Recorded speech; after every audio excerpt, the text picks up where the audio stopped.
Hello and welcome to the Inbetween Podcast. I'm the usual host, Joe Scott. I'm joined here by Tony Tones at RT. How are you, Tony?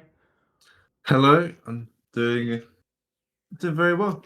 Our first, I'm ready for AI 2024. our first real podcast of 2024, where we're just talking about stuff that's come out this year, and it's going to be a lot of news in terms of CES being on. So, what I'm excited for this week is new OLED panels that from like Samsung and LG, and also AV1 encoding coming to Twitch. That's going to be very interesting. Good as well. I have signed up to the beta to that, so I'll be very interested to see how that works. And then we also have, unfortunately, Valve DMCAing some mods, so that's something I want to get into. What you interested? Point out that Alex Jones coming to Steam. Alex Jones' new game. I mean, Tony, it's literally one of the few games that is released this year. So, I mean, you could say it's the game of the year already. Yeah. So, Tony, we got Steve OS. Since we last spoke, Tony, I've been playing Blasphemous, Power Wash Simulator, Final Fantasy, and Tomb Raider expansions, and then I got Games Pass recently, so I've been playing Hi-Fi Rush. I finished Hi-Fi Rush yesterday. New Super Lucky's Tale, Warhammer 40k, Darktide, and Slayer's X. I don't need to read the whole thing because it's very long. No, that's fine. I mean, I think I want to talk about Darktide personally, but Then we get a 1 minute timer. All right, here we go. Start it. Darktide is a sequel. Wait. Let me get some footage of this. Hold up. Wait a minute. Something ain't right. Should I just pull up my own footage? That makes sense. All right. Warhammer Darktide is Fat Shark's sequel to, well, not sequel, but their next game in the same vein as Vermintide 1 and 2. It is sort of like a Left 4 Dead-esque Warhammer 40k game where you play as the penal colony, which is like basically the Emperor's soldiers that have been sent to die en masse as soldiers of war. You're basically some sort of heretic, so you can no longer choose to, live freely under the Emperor's reign, and you will now fight. What are they called? Nurgles? What are the undead people called? I don't actually know that much about Warhammer lore.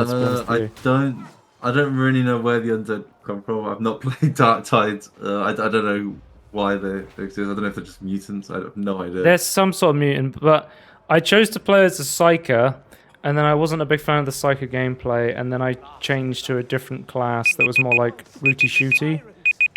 Yeah, Psykers are more magical based, I suppose. Yeah. For those that don't know what that means. But I found most of the time it's sort of weird because it's a mix of gunplay and melee, but it seems like melee is still very strong. Like Vermintide, it was mostly melee, right? But this game is very much more, you're kind of trying to switch between the two constantly. See, how does the gunplay feel then? Like, is my question, and how does it feel? Yeah, I assume the melee is the same, and I assume. So you can get like laser weapons, which are like the standard weapons, and then there's also like bullet weapons, like revolvers. I don't know if all bullet weapons are piercing, but the revolver was definitely piercing. So you can use rocket ammo sort of thing. You can use like different weapons. So in this game, instead of having a like predefined character, you make your own character, and then you customize them with different weapons and stuff like that. But it's been pretty fun so far. I've been finding that I tried DLSS 3 again on this game, and then I immediately was like, no, not for me. It's a first-person game. I'm turning it off. I don't like DLSS 3 in first-person game. Yeah. The only game where I found it okay was Ratchet and Clank, but that was a third-person game. Yeah. And even then, did you really need it? I don't know. Yeah, that's interesting though. Anyway, I've gone way over time. We have to stop now. No. So far. I'm asking questions now. What are your questions? I just asked. So yeah, so like one thing I wanted to ask was, were there any extra mechanics that were like 140k like, or like in the future that weren't in the Vermintide games? You get like an ability that you can use. Okay. So you have like the Psycho has like a force push ability they charge up. Okay, right. Or like the assault class I was playing basically had an ability where they could push a button and every time it would pull out their ranged weapon, and then for a short amount of time you'll deal more heavily ranged damage. But there's an entire like a not a tech tree, but what is it, a mastery tree or talent tree. Oh, talent right. tree. Talents, okay. And right. if That's you cool. go down the talent tree, you get like passes, but you can also change which abilities your character has. So is it bigger than what Vermintide 2 had then? Yeah, it feels like it. Quite small. Okay. Yeah, so you can get like you can customize your weapons, your armor, your talents. It feels like you're not playing a defined character. You just pick a class. Like at the start of the game, it's like, which planet were you born on? What's your backstory? Cool. Like it asked me tons of questions before I even started the game, sort of thing. My only concern in terms of like, I really like Vermintide 2 is just like the I guess it's kind of for Deadly as well, where it's like the characters are talking to each other. Like how does that work in Darktide? So based on what choices you made in your opening speech, depends how you respond to different people. Okay, so it's still an element where you get to listen to like your own character. That's all kind of cool. Like, and then you can choose your voice out of. I think there's 3 voice options for each class as well. Okay, that sounds cool. Yeah, I still want to try Darktide. I think it's on Games Pass.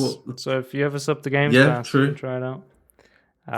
That's how I've been playing it. Transaction issues and things, but yeah, or progression issues. I can't remember what people's. Well, I've just been playing it and completely ignoring the microtransactions, and it's pretty fun. That's what people said it's like the microtransactions still bad, but the new update in like I think November or October or something was like much better, much improved. So yeah, I might check it out at some point. So you know what? I'm really excited to talk about Smite 2. For some reason, they're making a sequel to Smite 1. I don't know why, but it's coming out in Unreal Engine 5. They also made the claim, I think they said they were the best action MOBA or something in this video, and I'm like, according to Smite? Yeah.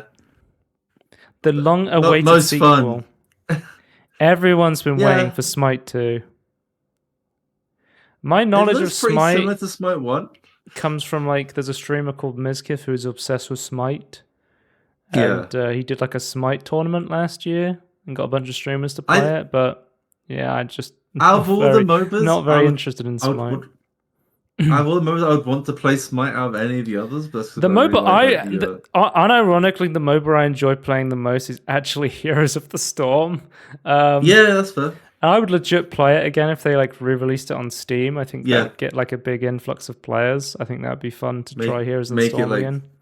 Make it like Steam Deck compatible or something as well. Yeah, that'd be cool. But no, I think I was just saying like Smite. I quite like the aesthetic, like the theme. But yeah, this like the gods, closed alpha coming in spring 2024. Tony, this came out of fucking nowhere. I was not expecting a Smite sequel in Unreal Engine 5. So.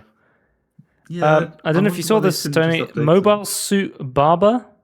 It's a new game from the Barber guys. Yeah, but it's basically it's like Barber Into the Breach. Do you know Into the Breach, the game? It's sort of like it's sort of like a tile-based puzzle game where you have to defend cities and try and save as many casualties as possible. It's like that, but it still has the batteries used. But that's kind of a funny crossover. Okay, so I believe this is. Did they ask permission to do this? It looks like obviously it's pixelated. I don't think it's affiliated Into the Breach. Okay. I think it's just of that style. Okay, fair enough. I guess it's just because it's called Mobile Suit Barber. And you can get it on itch.io. I think it's like $4. I believe I have it. Pretty cheap. Because I think they just gave it away for free when they first announced it. It came out around like Christmas time. Right. So I think I picked it up on my itch.io account. So we could try and play this at some point if you wanted. But yeah, pretty cool. You can pick it up on it. I If you're assume it's still interested. like a more puzzle game than I guess in the Breach is kind of a puzzle game to some extent. I guess it's It's weird more of a puzzle because game than that. me and you like playing puzzle games, but puzzle games a lot of the time are our sworn enemies. Yeah, when we record it, like you always get the worst one. It's like, oh, this is one I don't quite gel with, or something. It almost always happens. Well, this is something I just feel like came out of nowhere. Speaking of stuff that also came out of nowhere, Dead by Daylight is getting a new survivor called Alan Wake. So Alan Wake's coming to Dead by Daylight.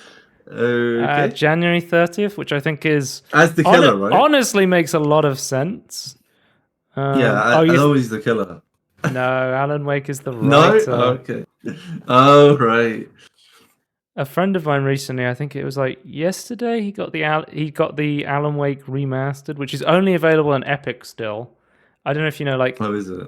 Alan Wake 2 is only available on Epic, and then Alan Wake Remaster is still only available on Epic. That's unfortunate. But I downloaded Alan Wake 1 for my Halloween spooky thing. So I downloaded Alan Wake 1 and Evil Within, and I was like, I'll play one of these games, and then if I finish one of these before spooky season ends, I'll play the other. But then I chose to play the Evil Within first, and then spooky season ended, and I was like, I'm going to play non-spooky games for an amount of time. That being said, I did actually play a lot of spooky games over Christmas. Okay. Like I like to take a break from playing spooky games, but over Christmas I was playing like Lethal Company, Dusk, Homebody, The Quarry. Like I was playing a lot of like horror games anyway over Christmas. So, but yeah, really cool to see. Alan Wake's main weapon is a torch? Well, there's a flashlight. So I'm guessing it'll have some perks related to the flashlight. Shorts remixing this video. I've never seen this before. What the fuck is this, YouTube? Trapped within the darkness, and then it's like a... It's kind of... What? Is it not like the TikTok system where it's like, oh, someone used this to make another... Oh, like the duo system on TikTok. Yeah. But it's like, it like credits the way you got it. I can have a look at the perks. Analysis.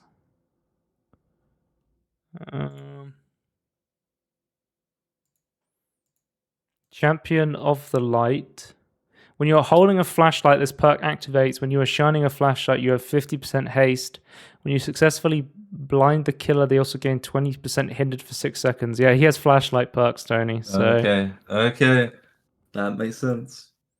Boon Illumination. Press and hold the action button near a dull or hex totem to bless it and create a boon totem. Soft chimes ring out in a 24-meter range. Survivors inside the boon's totem range see the aura of all chests and generators in blue. If you have a lit boon totem, you cleanse or bless tokens 10% faster. So they changed how the totem system works a while ago. So not only can the killer go around and hex totems to make it harder, you can now have a boon system where the survivors can bless totems. So there's sort of like more of a reason to fight, not just over generators inside matches. Right. Actually, more mechanics. That's cool, yeah. And then we have Deadline. Is that a recent change, is it?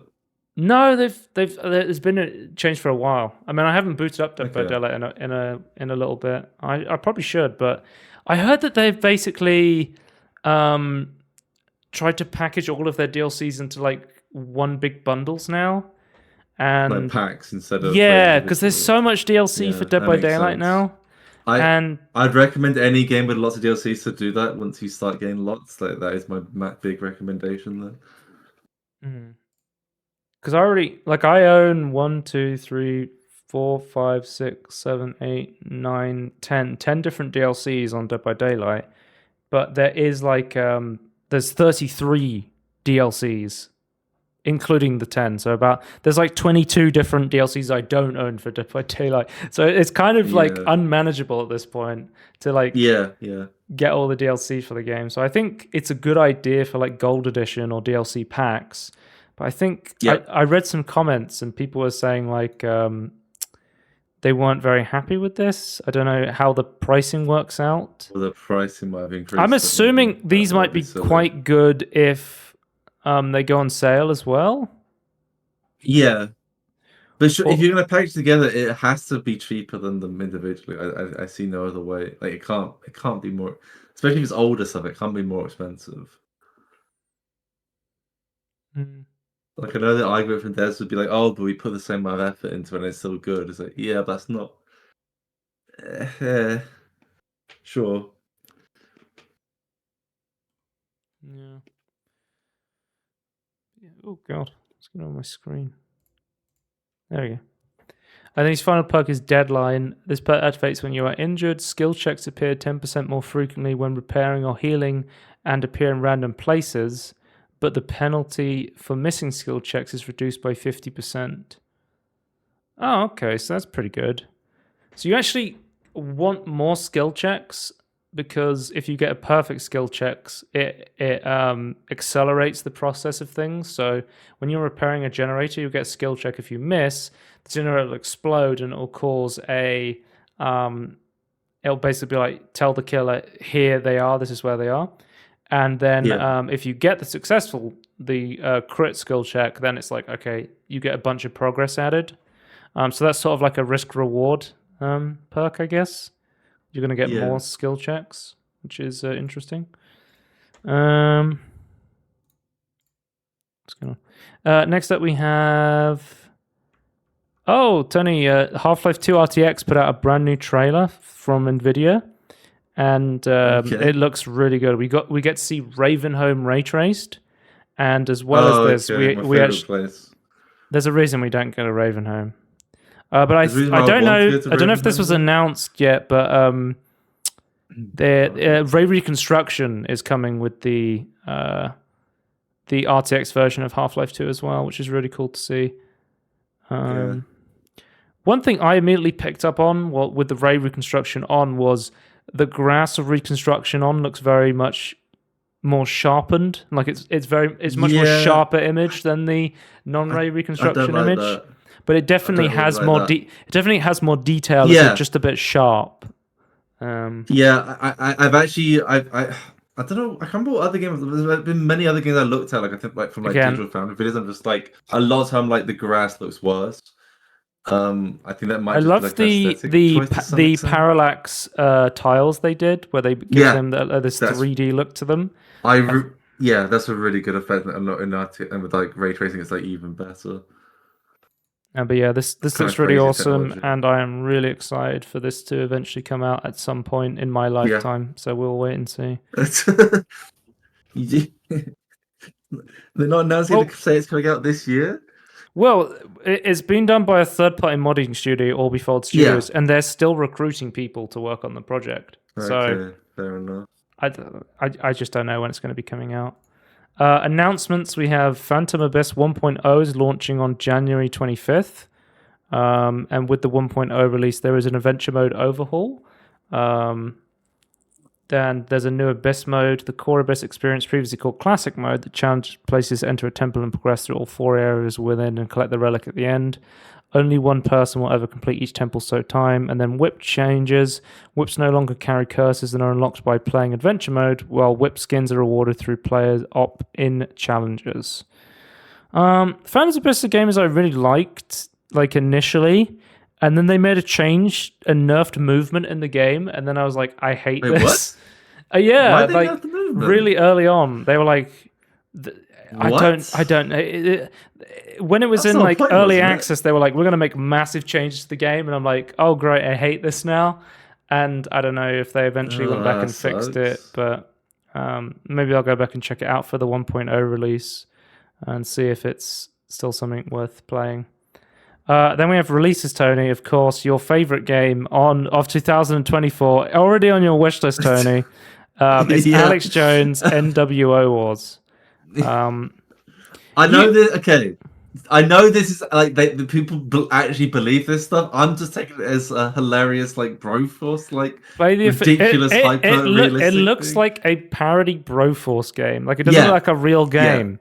But to me, it makes Alex Jones look terrible. But I guess from his point of view, it makes it look good. But whatever. Play the official Alex Jones video game, a classic arcade shooter in which he plays Alex Jones and save the world from evil globalist plot to turn everyone to bug-eating pod-dwelling libtards. Stay tuned for future I would, post-level characters. I think there's maybe the first Steam description I've read with the word libtard in it, but yeah. I'd like to point out that as of last year, Alex Jones has to pay out the Sandy Hook's like relatives and survivors sort of thing. So technically, buying this game will have him forced to pay them money, but you are still funding Alex Jones, I suppose. Yeah, it depends how you feel about the gay that sort of frog stuff. thing is hilarious. I think Asmongold has already played this game. I think it looks funny. It's kind of thing is like where I think we need like it's not just like art and artist. I think somebody's got half an hour on record, bought for $17 and stopped $17.76. Stopped the New World Order in 31 minutes. Best game I've ever refunded. People are saying it's quite short, Tony. Apparently, it's only 30 minutes long. Yeah. So maybe go on sale. Yeah, I mean, it had a launch discount, Tony, of minus 20% off. So maybe that was the time to invest. Man, it's just possibly. Steam really is the Wild West, isn't it? They'll just let anything onto the platform as long as it's not like. Well, it's not. I don't know if you saw recent. I didn't look too much. Apparently, a visual novel game was removed from Steam recently, but it has an 18 plus version, but the Steam release was not the 18 plus version. And people were saying that they think there's someone at Valve who just really hates visual novels and is like trying to manually get rid of them or get other people to review them. I don't really understand. Wait, what? Have, like, an 18 plus system. Have you seen the official trailer for the reactions to it? They have like Asmongold and Hassan reacting to the video in their official Steam trailer. Oh, do they? No, I didn't see that. I was the first trailer. Oh, they got Moist Critical as well. They got Moist Critical. Okay. I can't believe Asmongold is the face of Alex Jones NWO Wars. That's crazy, bro. I heard they asked permission for those, but sure. Time will tell, I suppose. And then, of course, we have a slightly more controversial game on Steam. Raid Shadow Legends has been released onto Steam. Yeah, I don't know which is worse. Honestly, I think the Alex Jones game might be better, like less worse than the Raid Shadow Legends. Well, it's not as predatory. It might have like really. If you take that, Jones was literally like it has worse political views, I suppose. But Raid Shadow Legends will take your money.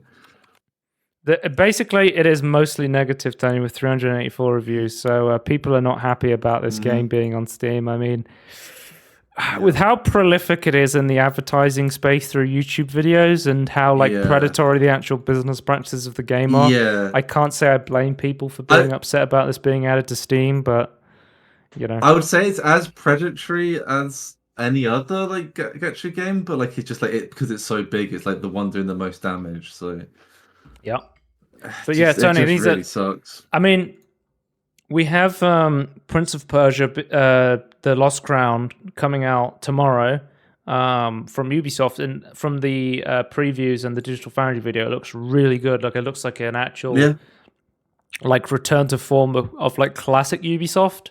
So fingers crossed. It's but not just a vertical slice. It's only releasing on Uplay and the Epic Games Store, so probably not going to be checking that one out for a while. I would still at this point recommend just getting stuff on Uplay because like their linking of like because like you always need a login to like their servers, right? It's like their linking to other platforms is really terrible. Oh, the Prince of Persia game, they actually released a demo for it on Epic and Uplay that you could download and try out before the game came out. Demos. So there is a demo for that game. Yeah, good job.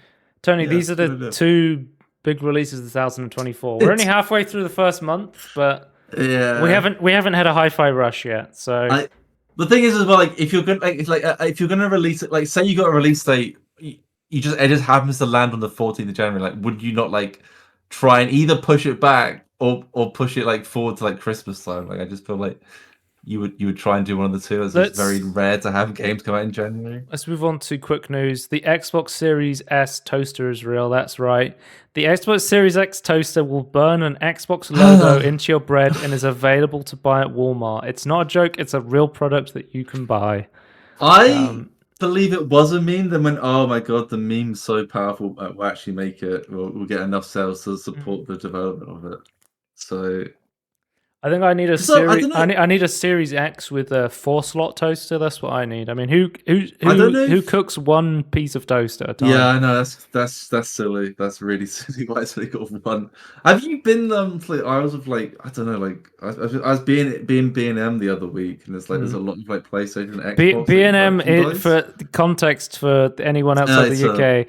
B&M is bargain. It's like a bargain store which just has everything in it. It's just random items. Yeah. Yeah, I was in. There's a food version as well. I was in the non-food version, I suppose. Okay.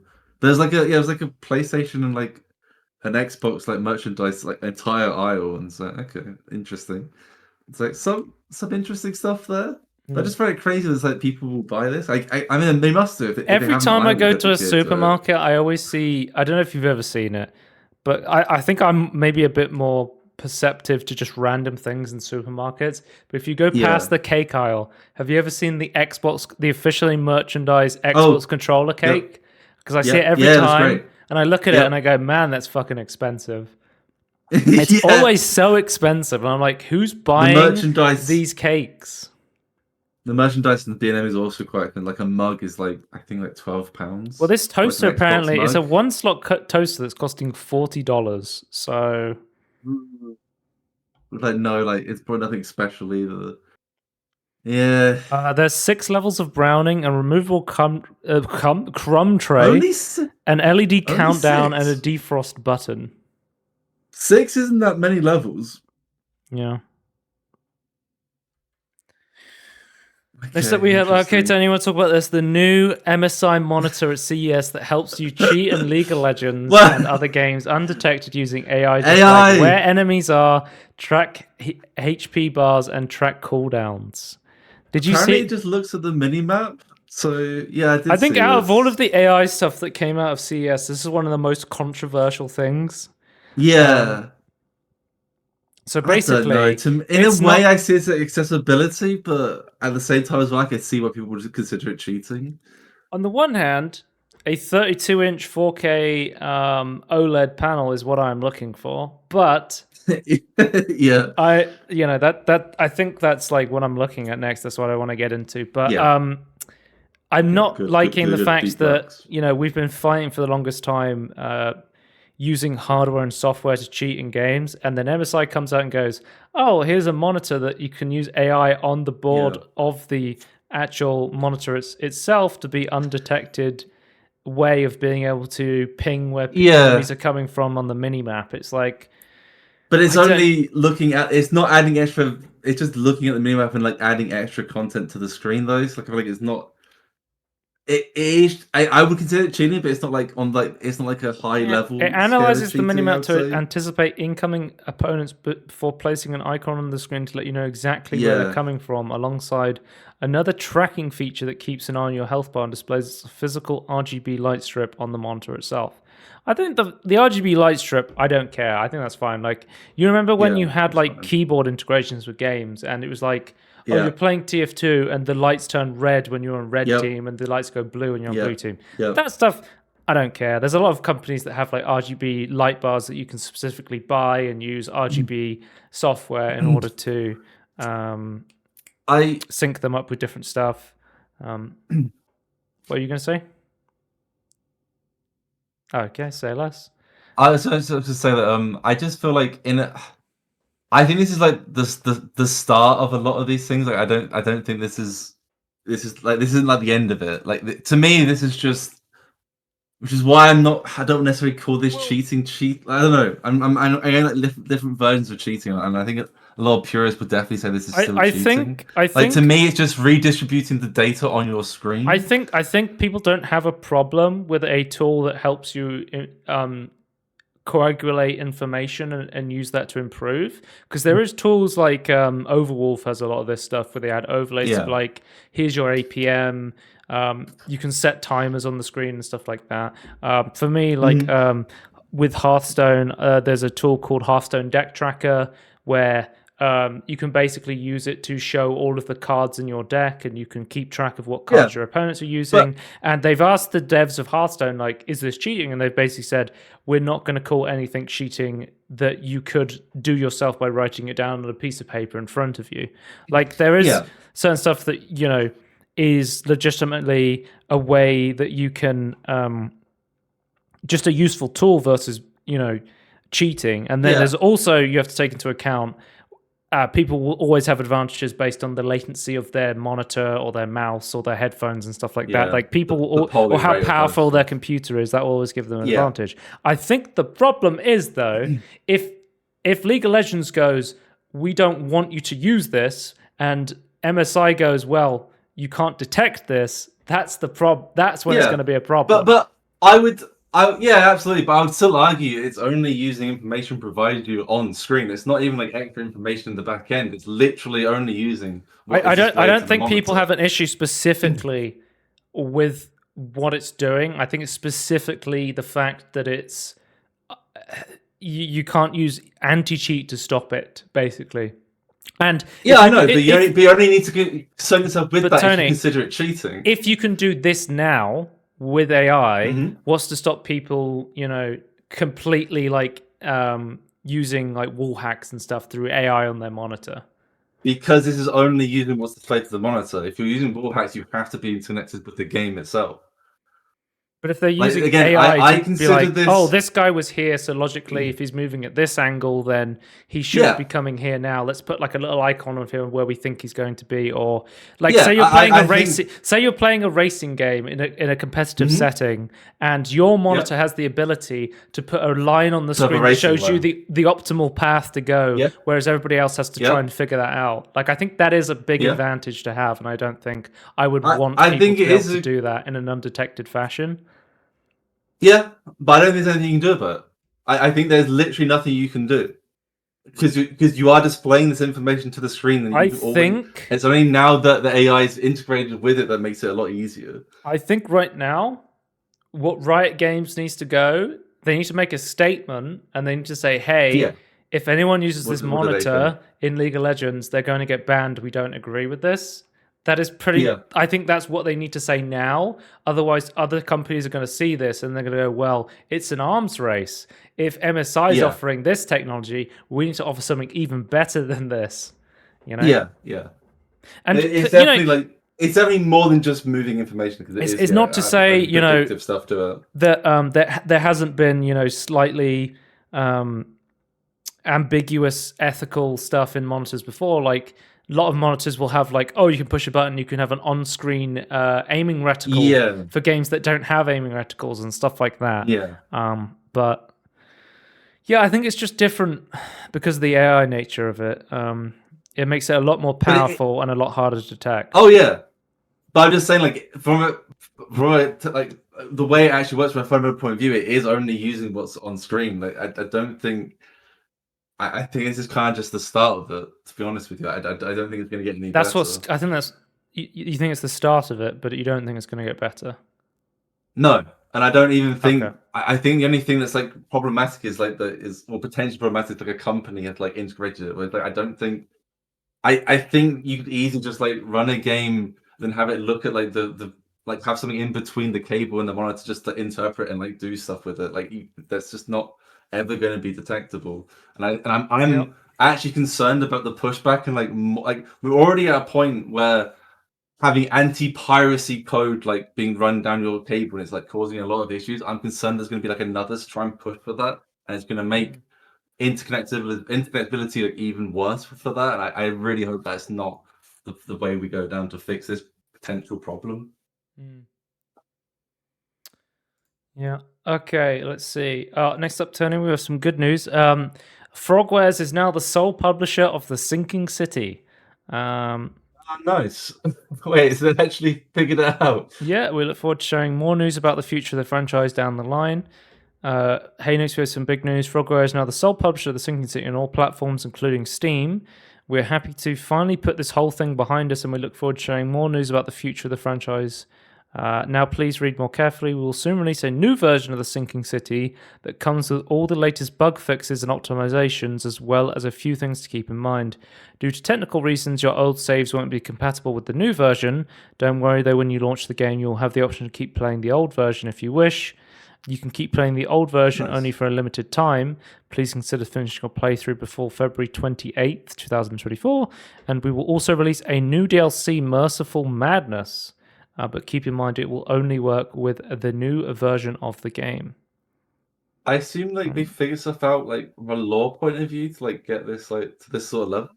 Like I wonder, because they've been working on like patching this game for a while. But they obviously, if you don't know, they had who was their publisher before? I can't remember. Was it Namco? The Sinking City publisher. I don't know why, but every time I switch monitor, it's you know when you is that a Windows feature? Yeah, it's Windows bugging out. There we go. Oh, it's a window. Oh, I see. It's like a you know when you can like snap two windows together. I've got two windows snapped together on my other monitor. Yeah. So it's just fucking graying out like that. Fucking Windows. Fucking Windows 98. Who was their original publisher? Let's have a look. Yeah, it was Nancon at some point. It was Nancon, but yeah. Well, I typed in the Sinking City publisher. It says Nancon, Big Ben Interactive, H2 Interactive. Interesting. Nancon, formerly Big Ben Interactive, was licensed to distribute the game in 2020. Oh, it was Nancon. And they got into this big dispute with them. In which they wanted to do it on their own. In which they DMCA'd their own game on Steam, if you remember that. Yeah, they weren't like paying them basically. It's like they're just like keeping all the money. But yeah, the Sinking City on Steam for the longest time, the devs, Frogwares, have been like, don't buy this because we're not getting the money from this, basically. The publisher's sort of screwing us over. And now finally they have sole publishing rights to the Sinking City. So if you are holding back on buying the Sinking City, potentially wait for the new patch, I guess. Might be the best time to get it. Yeah. I'm kind of interested in looking at it again. It's been so long. Mid-January is when they said its new version's coming. Okay. I know it's been so long. You're a big fan of... well, I think me and you both really like Lovecraftian stuff. So it seems really cool, this game. Yeah. So. Then next up we have the Finals has released a patch that basically tones down aim assist on controllers. I saw a lot of videos online of people using controllers and showing the aim assist on the Finals, and it was like a magnet was like locking onto players and just completely erasing them. And I thought, that seems a little bit ridiculous. So they have actually massively toned down like the snapping onto players. It was almost like a legal aimbot. It was like they were shooting people, and then the aim assist would target someone behind them, or like 90 degrees. It just immediately turn around and start shooting them. And Right. Aim assist will now ignore invisible players. So Tony, the aim assist was actually wall hacking as well. It was shooting invisible players. Interesting. Apparently that was a bug that they fixed. So it wasn't a feature. It wasn't a feature. Okay, let's move on. You could argue how aggressive it was being a bug as well. It needs to be tweaked down. So let's move on to mod news.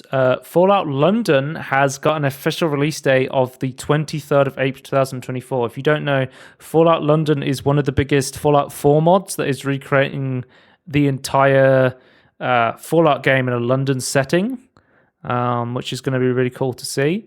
And somebody who lives in England, it's interesting to see all the iconic England stuff, I guess, like Tower Bridge and the London Eye and stuff like that. There's like one other game, I can't remember the name of it, that they've shown like a like a destroyed or like post-apocalyptic sort of London, but like no, Big it was like Ben. as post-apocalyptic as Fallout. So I've never really seen that before. But yeah, this looks really cool. Excited to check this out when it finally comes out. I don't know. I've never really played through Fallout 4, but it seems to be like the chosen mod base for all Fallout stuff. I guess it has to be at this point because it's the most updated engine, and Fallout 76 is multiplayer. So yeah, it's the most stable creation, like modified engine they have. Oh, as somebody who's played Fallout 3 in New Vegas, I know how unstable the Fallout games normally are. Well, yeah, even in between, they're like, so it's like if you have like New Vegas and then like Skyrim is like obviously and Skyrim's like above Oblivion sort of thing. It's like Skyrim Special Edition is like above that with the same creation engine as Fallout 4, and it's just a lot more stable to mod than original Skyrim. Yeah. But yeah, this looks really cool. Excited for that to come out. Next up we have Slay the Spire Downfall was actually breached, Tony. So if you don't know, one of the devs' accounts was completely compromised, and they uploaded malware into a game file update that was pushed to all users. I actually had this downloaded on my main PC and my Steam Deck, and apparently, if you also had this downloaded and you're worried, if as long as you haven't launched the game since the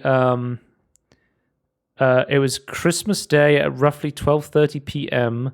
There was a security breach. So if you launched it from that time, and I think there was a Unity pop-up, and it tried to install something. If that happened, you may be compromised. But if you haven't launched the game, they've remedied this with a patch, and it's no longer compromised. So as long as you didn't launch the game, you should be fine. And you were looking to like surely the two-factor authentication should have like prevented this, but apparently that's not gone through yet. I think because Steam said that they're making it so every single person who develops on Steam needs two-factor authentication. So I think that's coming through in February or something of this year. So that's not fully required yet for everyone, but it sucks that this happened to the devs of Slay the Spire Downfall, because it's one of the best Slay the Spire mods out there, and it's such like it's not really their fault that they were hacked, and then they uploaded this malicious code, but it means that people are going to be less trusting of this mod and other mods now that they know that they have been compromised. So is that not maybe why that they tried to target this developer, because like they knew it was like a very popular thing, and they found a way. What they've said going forward now is, instead of having the updates be pushed on because the dev's account, I believe, is their main account they use to play games, and is like a used account. Right. So like it's more susceptible to interacting with different things. Well, they said going forward, they're making like a sole Steam account that is just to update the mod, and that will have no interaction with anything else. Is how they're dealing with it now. But I guess you don't have to go like something like when you think of like going from like a small mod to like a professional sort of mod, like you have to like really think about. Yeah, I had this installed on my Steam Deck and my PC. I didn't launch it in that time period, and I have uninstalled it from my PC and my Steam Deck for now until some of these two-factor authentication changes go through. I just don't think it's worth the hassle at the moment, so I'm just going to avoid it for now. Then next up we have Daggerfall Unity 1.0 release, Tony. I don't know if you've seen this, but Daggerfall has been being remade in Unity for a long time, and they're finally at a point where they believe that it's a 1.0 release for stability and performance. I know next to nothing about this project, but I thought it was a cool milestone to see an entire game being made in a new engine. I know very little about the Daggerfall stuff. Like, I think it's the whole of like the Elder Scrolls 1.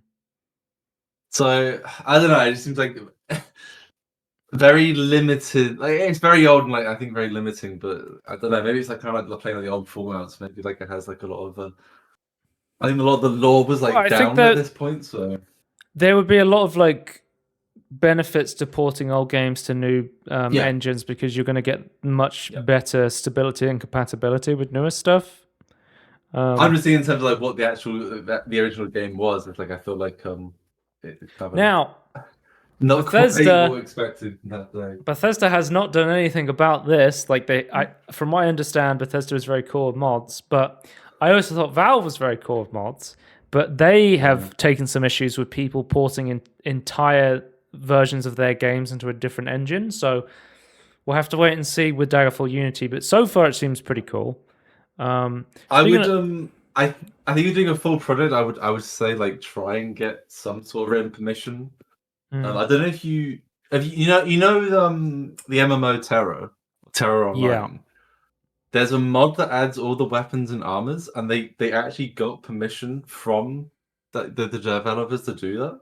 It's like it's cool. not unheard of to be given permissions. Like I would just genuinely like ask for permission and like get it written down and like it probably make a big difference. And when they might give you information like, oh, you can, but you can't do this or this X, Y, and Z sort of things. So, like I think it's very important that you tell them. I don't know if you saw recently, but apparently a lot of YouTubers are getting copy striked for using. I watched a video on it. Undertale music, and basically, oh yeah, it's like a terrible copyright. Yeah, Toby Fox has said, "Feel free, anyone, to use my music. I don't care about royalties or anything. Just use it freely. Just attribute it." And but someone else is claiming it, right?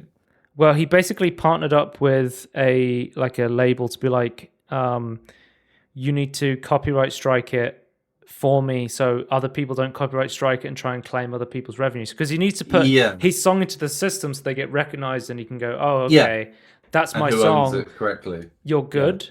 But apparently, in the YouTube copyright system, there's no option to do nothing. So you can't detect a song as your song and then go, yeah, that's fine, don't do nothing. So they have to claim it. Dumb. And then you have to dispute the claim. And then they will do nothing, so you can freely use it.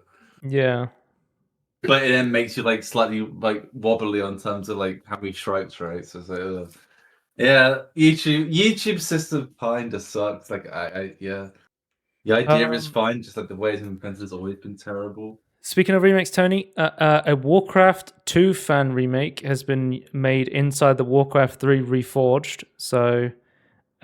You can download this free mod to play Warcraft 2 now inside Warcraft 3 Reforged, which is pretty cool to see.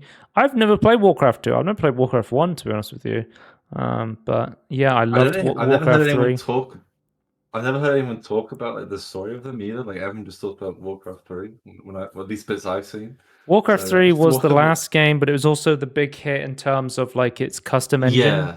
I think Warcraft 2 does legitimately have like a very good story to it and like good campaigns. Okay. Yeah. But the reason Warcraft 3 was such a hit was because the custom game creator was so popular with like stuff like tower defense, making tower defense games bigger, MOBAs. Tower defense games. Well, there was StarCraft as well. The original StarCraft was very big for tower defense games, but I think like the custom games of stuff like StarCraft and Warcraft really push forward. Like you can even go back to stuff like the custom games of Dota, making Dota auto chess, the auto battler genre. Yep. Like it still happens to this day. So it's crazy. Yeah, we're still gaming, and it looks really cool. Interesting to see this because if it's a good story as well. Like I assume you could like the story's like in it as well. Like how does that work? Was it just like just the maps? I'm not 100% sure. Surely that's using like licensed stuff at that point. I don't know if you can, because I know with custom games you can put like a custom loading screen and you can pretty much do whatever you want on a map. I don't know about cutscenes though. I thought you could import video and audio files. Or in a weird special way or something, I thought. Wait, they're saying on this article, an ambitious fan remake of Blizzard MOBA Heroes of the Storm, complete with new content, was recently made playable for free within StarCraft 2. Hold up, wait a minute. What? Okay. StarCraft 2's not dead. I guess they're making new content for it, but I don't really see the point No. of doing it in the StarCraft 2 engine. I think HOTS may already be running on the StarCraft 2 engine, maybe. Yeah, I believe it is. Resurrecting HOTS, Resurgence of the Storm release trailer. We've hit our goal for donations. Development will continue for the foreseeable future. Thank you for your support. This was 2 weeks ago. Wait, so is this running in StarCraft right now? Because this looks identical to Heroes of the Storm. Because that's kind of crazy if this is the actual StarCraft. There's no way this is the StarCraft custom. It's crazy. I only says if I look at Heroes of the Storm, I'm like, yeah, a lot of StarCraft elements in it, so I don't know. Yeah. Wow, okay, I didn't even know about that one as well. Heroes of the Storm's been remade in StarCraft 2, so another, entire game being remade in one of Blizzard's custom games. I mean, that's the power of mods and custom games, is you can relive former glories or even create brand new stuff inside of them. That was always cool to see. Or relive it and then make tweaks to it, make new branches. It's just such a shame that Blizzard released Warcraft 3 in such a sorry state. Reforged. Yeah. Like, it had so much potential to be so much better. And removing older mods support. And then finally on mod news, we have Portal Revolution. Just came out 6th of January.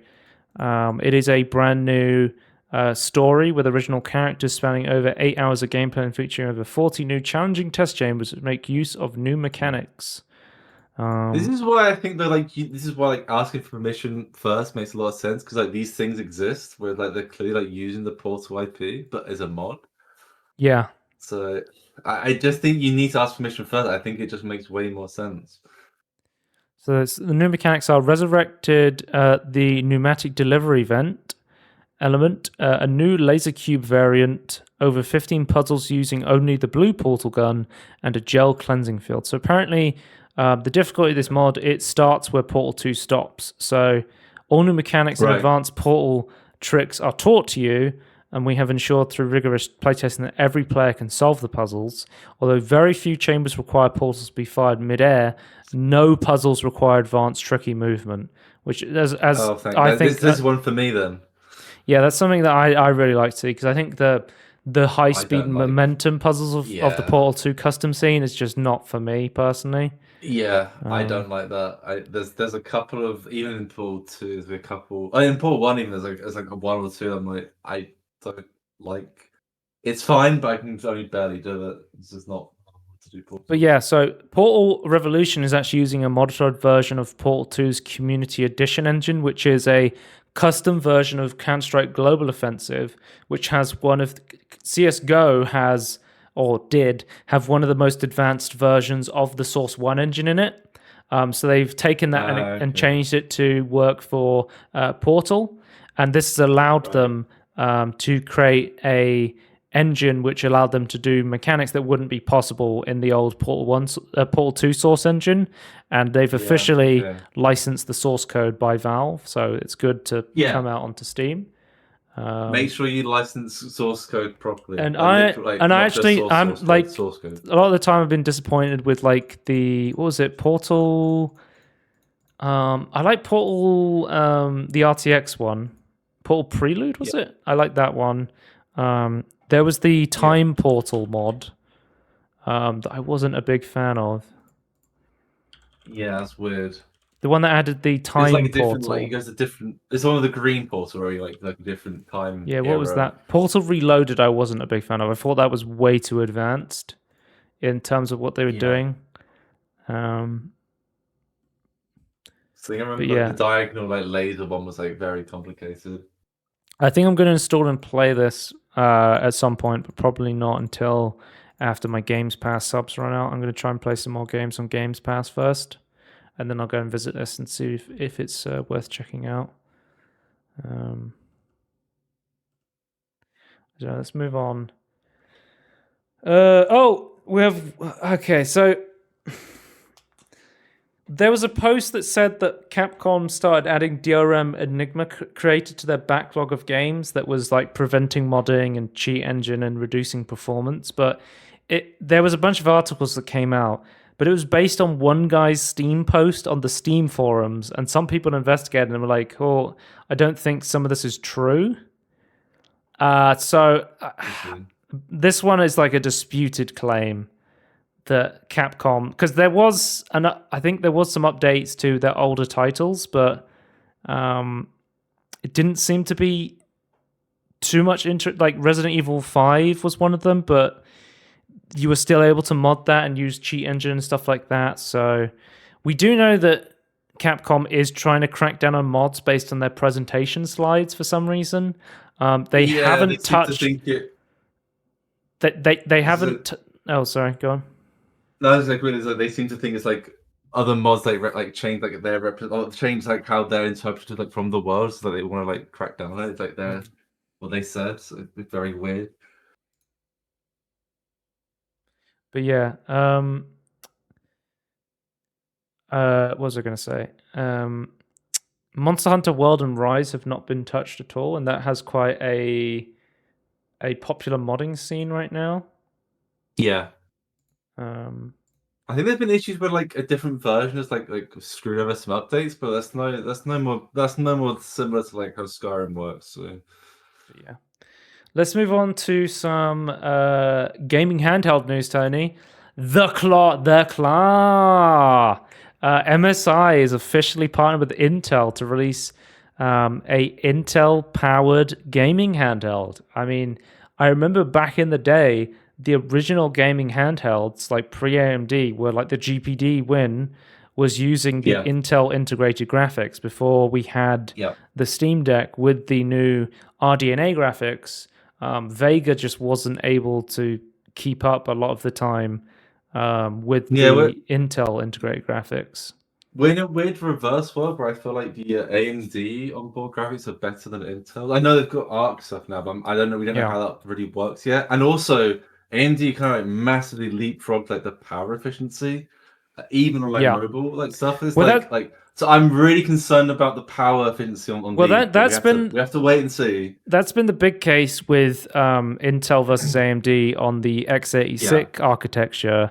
That on the desktop stuff, AMD is good on performance and is very good for power efficiency, and then Intel is like, we're gonna just push raw power and we're gonna like outperform you just by just like going ham and like using so much power, and double the power in some cases. And it's due to like the way AMD is designing their chips, but also them being on a much smaller node than Intel, and Intel being on that bigger node and just pushing more power into it. I mean, they have made changes through their use of efficiency cores and performance cores. Yeah. But they still seem drawing a huge amount of power, even on the efficiency cores. It's just the problem with the Intel, the CPUs we've seen so far is they're super power hungry, and this is the complete opposite of what you want for a gaming handheld, where you're super reliant on battery power. Like it could be like this CPU, this APU runs at 30, 40 watts of power.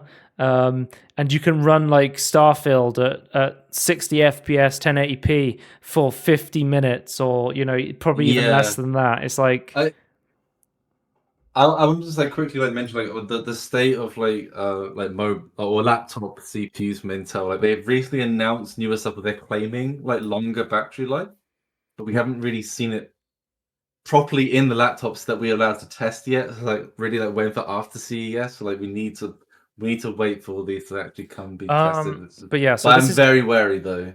But we haven't got any. I've seen some hands-on stuff from Linus and Dave 2D with this, but they're not allowed to talk about any performance yet. So I'm going to wait until we get some benchmarks to deep dive into the MSI Claw. Yeah. But I think one thing that's interesting about this is like the inside of it, like the cooling solution looks really good. So hopefully the battery is also. I think one of the most interesting thing is they've been so like forward thinking with the actual internal stuff. So it's got Wi-Fi 7 and Bluetooth 5.4, which is the best standard of Bluetooth right now. It looked like the battery was easily removable as well. They kind of like put thought into it. We're just getting Wi-Fi 7 routers now, and I think there's like one Wi-Fi 7 phone at the moment that has a Wi-Fi 7 chip on it. But yeah, from the video I saw, I think it was Linus, having a Wi-Fi 7 router and phone actually does make a big difference when it comes to like download and upload speed for phones, at least. Well, one thing to think about is like you might not get like the theoretical maximum, but it just means if you've got a higher maximum, then further away you can get a lower one, which was the old specs, higher ones. Like you can get it through walls a lot better, as long as the connection. I think one of the big things with Wi-Fi 7 was because with Wi-Fi 6, you got the 5 gigahertz band, which was different from the 2.4 gigahertz band before. With Wi-Fi 6E, you got the 6 gigahertz band. And then with Wi-Fi 7, there's a new technology that will let you combine those bands together. So you're able to use them at the same time. Yeah, I think more generically, is that you can like use one client can use multiple channels at the same time, and that can be across different, like as you say, like different gigahertz levels.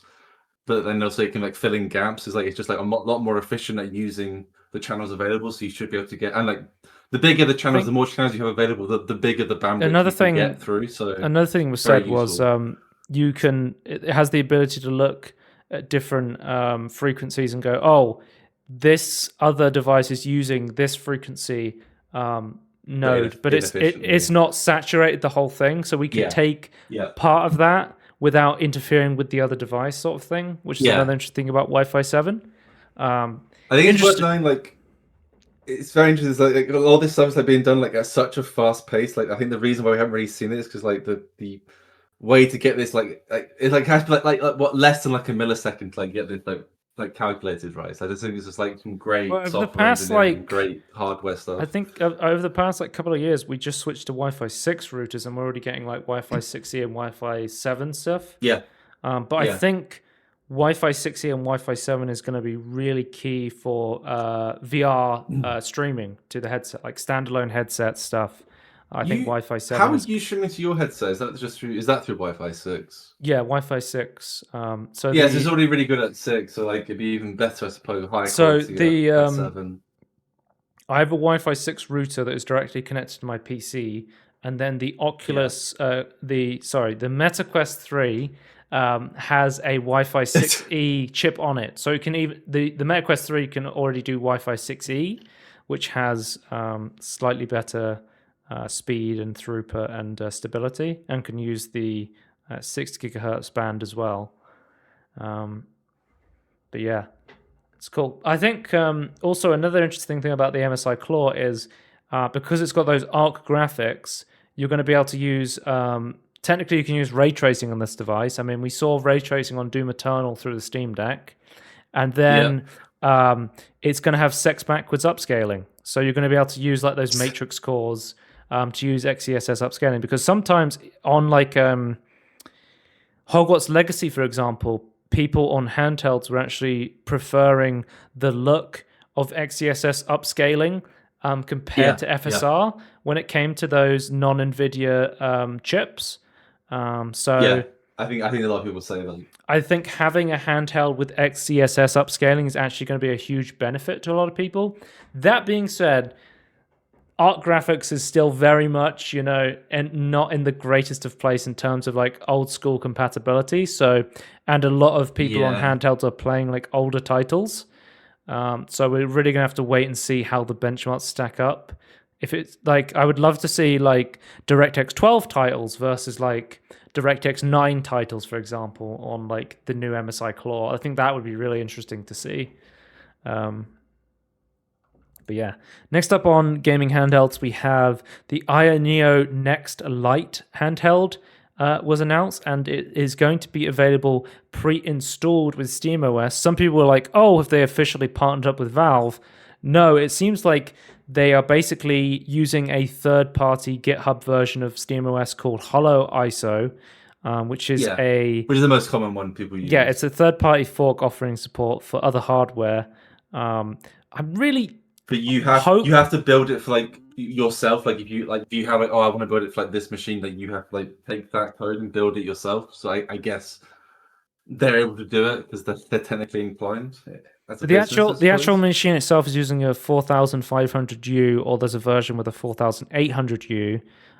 So the Ryzen 7 one or Ryzen 5. So the lower one will have 6 cores, 6 threads, and then the 800U will have 8 cores, 16 threads. The thing is to keep into account, though, is it will be using Zen 2 CPU, but with Vega graphics. So you won't be getting those RDNA 2 graphics that you would be getting on a Steam Deck. So it's going to be less powerful than a Steam Deck. We're going to be, because a lot of the handhelds coming out now are using the Z1 Extreme, which is more powerful than a Steam Deck. But obviously, this is the next light, so it's meant to be a much less powerful device, more of like a lighter handheld. And again, it is an 800p 7-inch IPS display, so very similar to the Steam Deck there. It's also going to have Windows drivers, so if you want to run Windows on this, you can.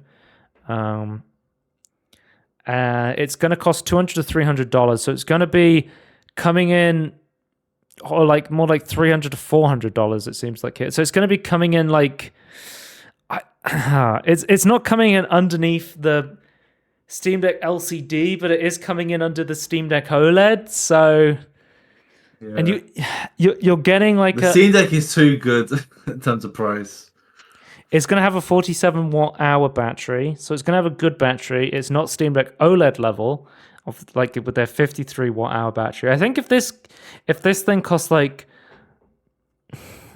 $200, $150, then with like for the Ryzen 5 model, then we're like, okay, I could see this as an alternative, like a lower cost version of the Steam Deck. But I think at its current pricing, it doesn't make sense to get this over like a Steam Deck, especially the 4800U coming in at $400. Well, even the low one, it's only $50 less than the LCD Steam Deck. It just doesn't seem. Yeah, I don't know. Doesn't seem worth it. It does have Hall effect triggers and joysticks, which I think it makes it one of the first handhelds to do this, potentially, with having both of those. Did the Claw not do that as well? I think, let's have a look. Does the Claw have Hall effect on it? I remember Hall effect triggers and joysticks, yeah. So this will have Hall effect joysticks and triggers as well. So the Claw is a 1920 by 1080, 120 hertz display. People were memeing on this. They were like, "Hey, can I copy your homework?" And they were showing like pictures of it looks very much like the ROG Ally. Because they both have very similar screens, very similar button layouts. They look very similar. Yeah. And it seems, but the inside does look different. The upper, the shell is very similar. Yeah. It's also getting Thunderbolt 4, which I don't think a lot of other handhelds have at all. They can't because it's Intel only. The MSI Claw is getting Thunderbolt 4. Yeah. Which is Intel. So, that's what you're saying. The others can't get Thunderbolt 4. Yeah, they can get USB 4, but they can't get Thunderbolt, which is like more like directly to the PCI lanes. I think it's like 4 PCI 4 lanes or something. Did you see that video that Linus put out about like the zero latency over Thunderbolt 4? Oh, yeah. They had like an MSI Claw plugged into an Intel laptop, and you were able to basically change the game from one on the fly with like zero latency or like blazing fast speeds of transferring files. Like Thunderbolt 4 stuff seems really cool with the new Intel integration. This is maybe a bit of a tangent from that, but like on Gameless Nexus's channel, like he's talking to Wendell from Level 1 Techs. Like I think obviously Linus knows him as well, but he was saying it's like he reckons in the future like a lot more devices and hardware will be like more PCI based, which obviously Thunderbolt is very PCIe based already. So it's like I think that is coming to fruition because like that already apparently is like almost everything on the server, because Wendell's very server related stuff. Like on the server side, like almost everything is PCIe. So like that's kind of looks like it's coming over to desktop slowly. Yeah. So that's going to be very interesting because there's a lot of because in the example you were talking about just earlier, it's like they could bypass the CPU to like send the GPU packets. They didn't the latency was like then very, very low. So I think it's going to be really interesting. Very cool tech.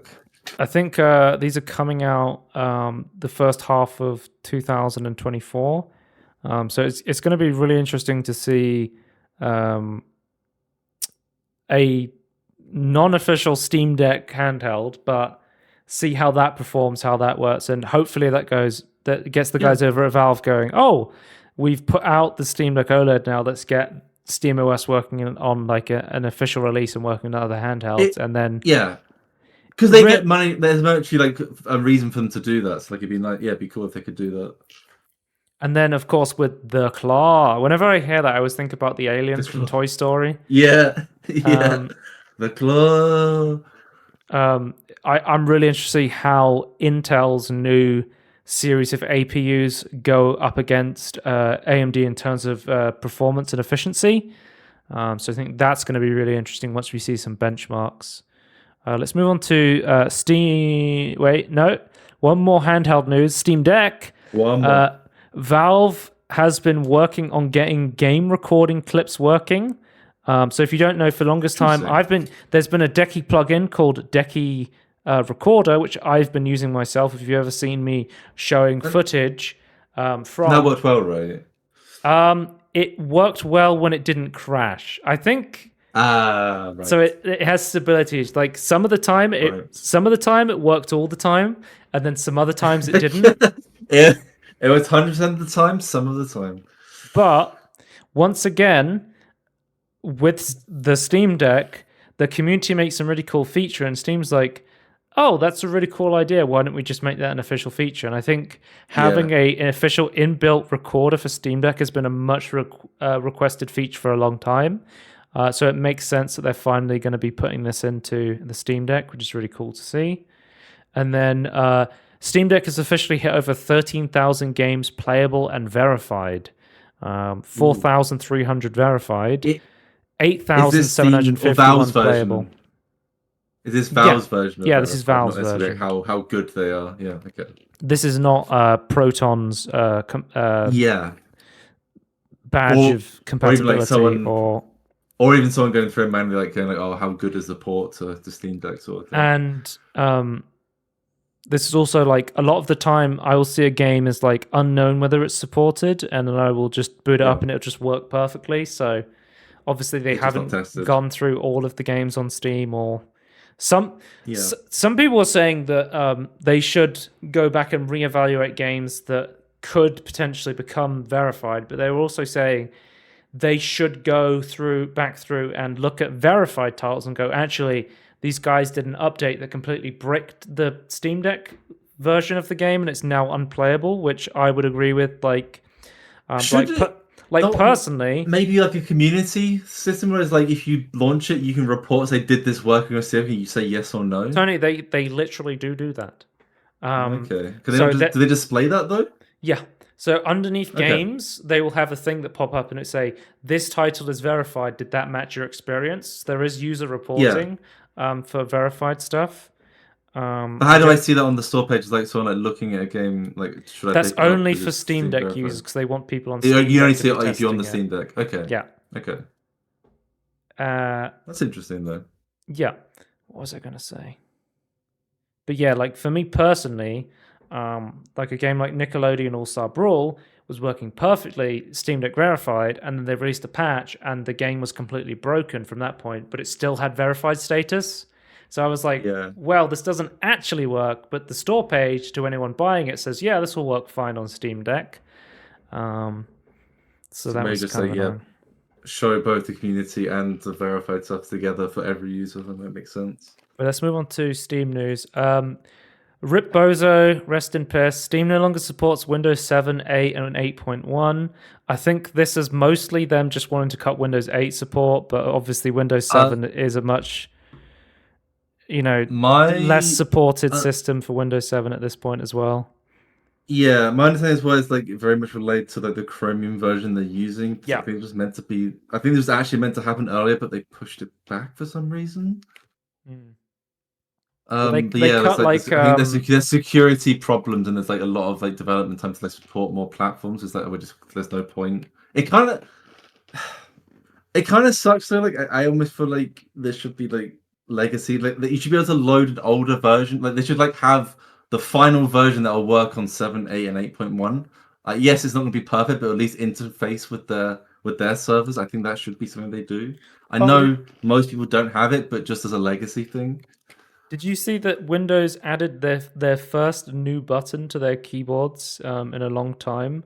And it's a Copilot button for their Copilot AI thing. Yeah, I did see that. Yeah, I did see that. Yeah, it's really dumb. There's just a tangerine in the middle of the podcast. That's not going to be outdated at any point. Valve has added Boomer Shooter as an official tag. There is now a Boomer Shooter page where you can look at every game tagged with Boomer Shooters. I think this is more like the community pushing for it and then becoming like one of the most popular tags. So Valve's like, oh, okay, this automatically gets its own page, but it is cool to see that this is a thing, at least, right? Yeah. I think the term Boomer Shooter came out as an affectionate joke, but it turned into like an actual good way of categorizing different games of this genre. I mean, you're more of a fan of retro shooter, but I feel like... Well, I like old school. I like old school, yeah. That's my preferred term. I think that really describes what it is, I think. But Boomer old is kind of similar. I don't care. Yeah, but in the famous words of Dave Oshry, if you're upset with the term Boomer Shooter, you can go and be upset about it with the other people who are upset about Metroidvania or... I don't know, Immersive Sim. Well, people probably don't like that one. I'm going to call every COD a Doom clone. You can't stop me. Yeah. Next up we have, Tony, they officially released the update that added the cart update, so you can buy multiple gifts and copies of a game at the same time. Yeah, very useful. One cart across all devices, so when you're using the Steam on the browser or Steam on your phone or Steam on your Steam client, they'll all be synced, and you can now purchase games in private. Tony, have you purchased any private games recently? Or you No, I've not used it since this update. I was gonna say that, like, right. I think the private stuff is like where you want to show. I personally think there should be more than just for the cart. I think there's many things where it's like, do you want to share this or not? I think it should be more. It is, yeah. It's not just for the cart. You can mark games in your library as private, and they will be excluded from family sharing as well. I think as well as like achievements and like community stuff, it's like, do you want people to know that you've been playing this game? I think it's just like many things like that. But yeah, I guess if they're pushing that out, that's really cool. And I was gonna say the cart stuff though is like, I don't know about you, like how you buy stuff at Christmas, but I had stuff for a cart and it takes me ages to like whittle it down to like a good price point. And it's like, it'd be really if I could look at it on my phone instead of like going, I have to go back to my computer to think about it. In the past, that's what I will get a cart full of stuff. I'll usually be using the web version of Chrome because you can use extensions, so stuff like Augmented Steam or SteamDB's official extension for the Steam web client makes it a lot easier to track price history. And then I will basically put everything I'm interested in off my wish list and want to purchase. And then I'll go, okay, this is too expensive. Which one of these games do I really want to play? And then I'll try and whittle it down. But being able to make a cart on my web browser and then having it synced up to my Steam client is going to be really, really useful, I think. So I've done it on the past. Is like I'd be at work and think like in lunch hours, like I had an idea of like what I want to add or remove from my list. It's like, I can't. It doesn't show it here, which is weird because like so many other like shopping sites do that. Like Lego, for example, does this. Amazon obviously does this. It's just very odd that Steam didn't have this for so long. Next up, we have a Steam development event, AI content on Steam. So Valve has put out their official stance on AI content on Steam. AI content is allowed as long as devs sign a disclosure saying none of the AI content is generated from copyrighted content. How they're going to prove this? Good luck to them. Well, I don't think it's for Valve to police this. I think it's more like if someone calls them out, it's like, well, this person said this, not us.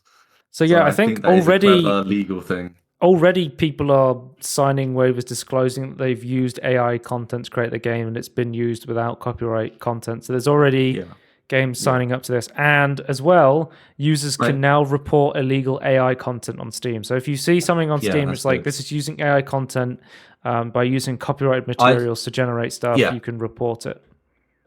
I'm glad the conversation been pushed to like, is it using copyright content instead of like, is AI bad or good? I think that's just a much better nuance and like actually get to the core of the problem. I think that's a way better solution. So I'm glad we've gone to this stage so quickly in the grand. I mean, well, relatively quickly in the grand scheme of things. It took like a year, but this is still good progress. I would say. Good. I think it's a good stance for Valve to have. We'll see how like I assume there's like things that'll be abused through this, but we'll see how this goes. Let's get into our Steam/Blunders section. Portal 64 and Team Fortress Source 2 fan projects shut down after Valve DMCA. So, Portal 64 was a fan project that recreated the entirety of Portal to run on original Nintendo 64 hardware. It was really cool. Because it actually, you could emulate it, or it legitimately did run on a Nintendo 64 flash cart, and it was amazing that the dev had spent so much time and was so smart with their developing to be able to get the entirety of Portal running on that system. It was really cool to see. Yeah, it's like a demake sort of thing, right? So I just love that sort of concept. But apparently, Portal 64 was using proprietary Nintendo libraries in order to get it running on Nintendo 64 hardware. It prompted Valve to basically DMCA them before Nintendo got involved. So it was another, like with Dolphin, where they went up to Dolphin, with Dolphin being on Steam, they're like, Nintendo, are you cool with this? And they're like, no, so they got rid of it. And then they're basically preemptively being like, oh, this is our game ported on the Nintendo 64 using Nintendo's library assets. So we're going to preemptively DMCA this. I guess legally, like if someone's using your name or a trademark that you own, and like they must assume that you accepted it and agreed that it should be out there. So yeah, I guess Valve is kind of, I don't know, Valve is kind of forced to do this. It sucks, but I kind of agree with Valve, unfortunately. Well, apparently there is open source alternatives to the Nintendo libraries that you can use to get things running on Nintendo 64 hardware, but they DMCA'd the GitHub page, and then I think the developer announced that they were going to be shutting down development. Right. So, which is a shame to see, because this is a really cool project, but yeah, I don't know. But also, still going to blame Nintendo for a lot of this. As well as this, there is also a fan mod for Sandbox, which is a brand new game being made by Gary Newman, the creator of Gary's Mod, where he's basically making his own spiritual successor to Gary's Mod, like a idea of creating games inside a game through the Source 2 engine. And there was a team remaking the entirety of TF2 into Source 2. Then they were posting this game mode on GitHub, and it received a DMCA request from Valve's legal team for using Valve's 2 of 2 assets on their GitHub. There was an issue with Global Offensive in Source 2, which was another Source Sandbox game mode that was remaking Counter-Strike Global Offensive in Source 2 through Sandbox, which was pulled for similar issues. I do wonder if they asked for a license, would Valve give it to them, and would that resolve it? Like, I don't know. Like I'm curious. Like, is there a way to? Well, this isn't having a Nintendo problem. So I wonder if they could resolve this with a license. Valve had Gary Newman, the creator of Sandbox and Gary's Mod, put out a tweet saying, "I think while it may be out of character to Valve to take down fan projects like this, it's hardly surprising when you have their entire game uploaded. I somehow don't think the old Valve would have let anyone port Half-Life to another engine and host it publicly either. Sandbox doesn't have a license to use Valve's content, only the engine. It's not a mod, it's not Gary's Mod. We didn't want to commit a chunk of profit so early in development when we don't even know what the final product will look like. Amper did a really good job porting and making this all work. Sadly, it was going to be broken next week with the scene system update, so at least this saves them the job of updating it to be compatible." So, the way Gary's Mod worked was a large part of the game was they were licensing Half-Life 2's content and Counter-Strike Source's content. Basically, in order to play Gary's Mod, I had to explain to so many friends that they would also have to buy Counter-Strike Source in order to play Gary's mod, because to get the assets to get the assets from Counter-Strike loaded onto Gary's mod. And basically, with the Sandbox release, Gary Newman said, hey, I don't want a Counter-Strike Source situation again. Please don't make anything with Half-Life Alyx assets in it, because I want people to be able to buy Sandbox and make stuff for it without having to also own Half-Life Alyx and having to load that content on top of it, sort of thing. And again, so there was this big update coming, and I'd heard apparently the team was already discussing not updating the TF2 Source project for this this next update, because it was completely changing how the game was run. And the way Sandboxes run right now, basically every week the game is completely changed from scratch, because they were developing so much so rapidly that every time you make something, it's most likely going to be broken, because new stuff is constantly being added to the game. So yeah, I think he has a point here where, you're basically taking the entire game and porting it to a new engine without a license. Or not even requiring you to own the original game, which I think would make a lot of sense as well. Yeah, how would you feel if someone took the entirety of Half-Life 2 and ported it to Unity, and you didn't have to own the Half-Life 2? That's what I was thinking about with Daggerfall. Someone took the entirety of Daggerfall and put it onto Unity. Yeah. Do they have a license with Bethesda? Does Bethesda have written permission about this? I don't actually know. I was going to say, as an example, the Sky Oblivion and Sky, I think it's called Skywind, the Morrowind project, both are planning to require you to have Morrowind paid for and installed, I believe installed. But you have to both own Oblivion to play Sky Oblivion and then Morrowind to play Skywind. Okay, so I'm just looking this up now. Bethesda lets you use the assets for free, but doesn't mean you own them. You are not allowed to distribute them for free. This is why Daggerfall Unity comes without assets. So the way they're doing it is they're using it like a decompilation project.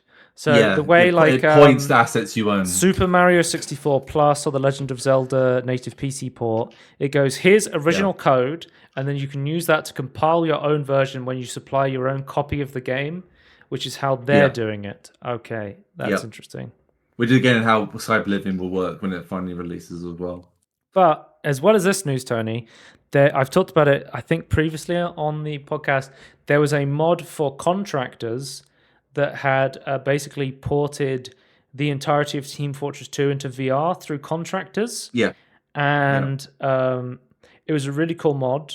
I hadn't played it yet. I was getting around to play it, but apparently a lot of YouTubers were getting DMCA strikes for making videos about it.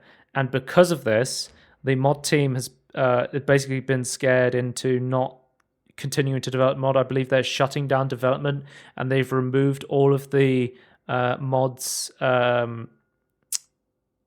They've removed the mod from its Thunderstore IO store, so you can no longer download the 2F2 VR mod for contractors, which is a shame to see. So it seems like that's a shame. Valve is cracking down on fan game stuff with legal. Do you think they should have an easier like a fan license that's really easy to apply for these sorts of projects? I feel like that might be the way to go and give guidance and guidelines to what you can and can't do. I think nice. A lot of people have seen the old Valve as the idea of them.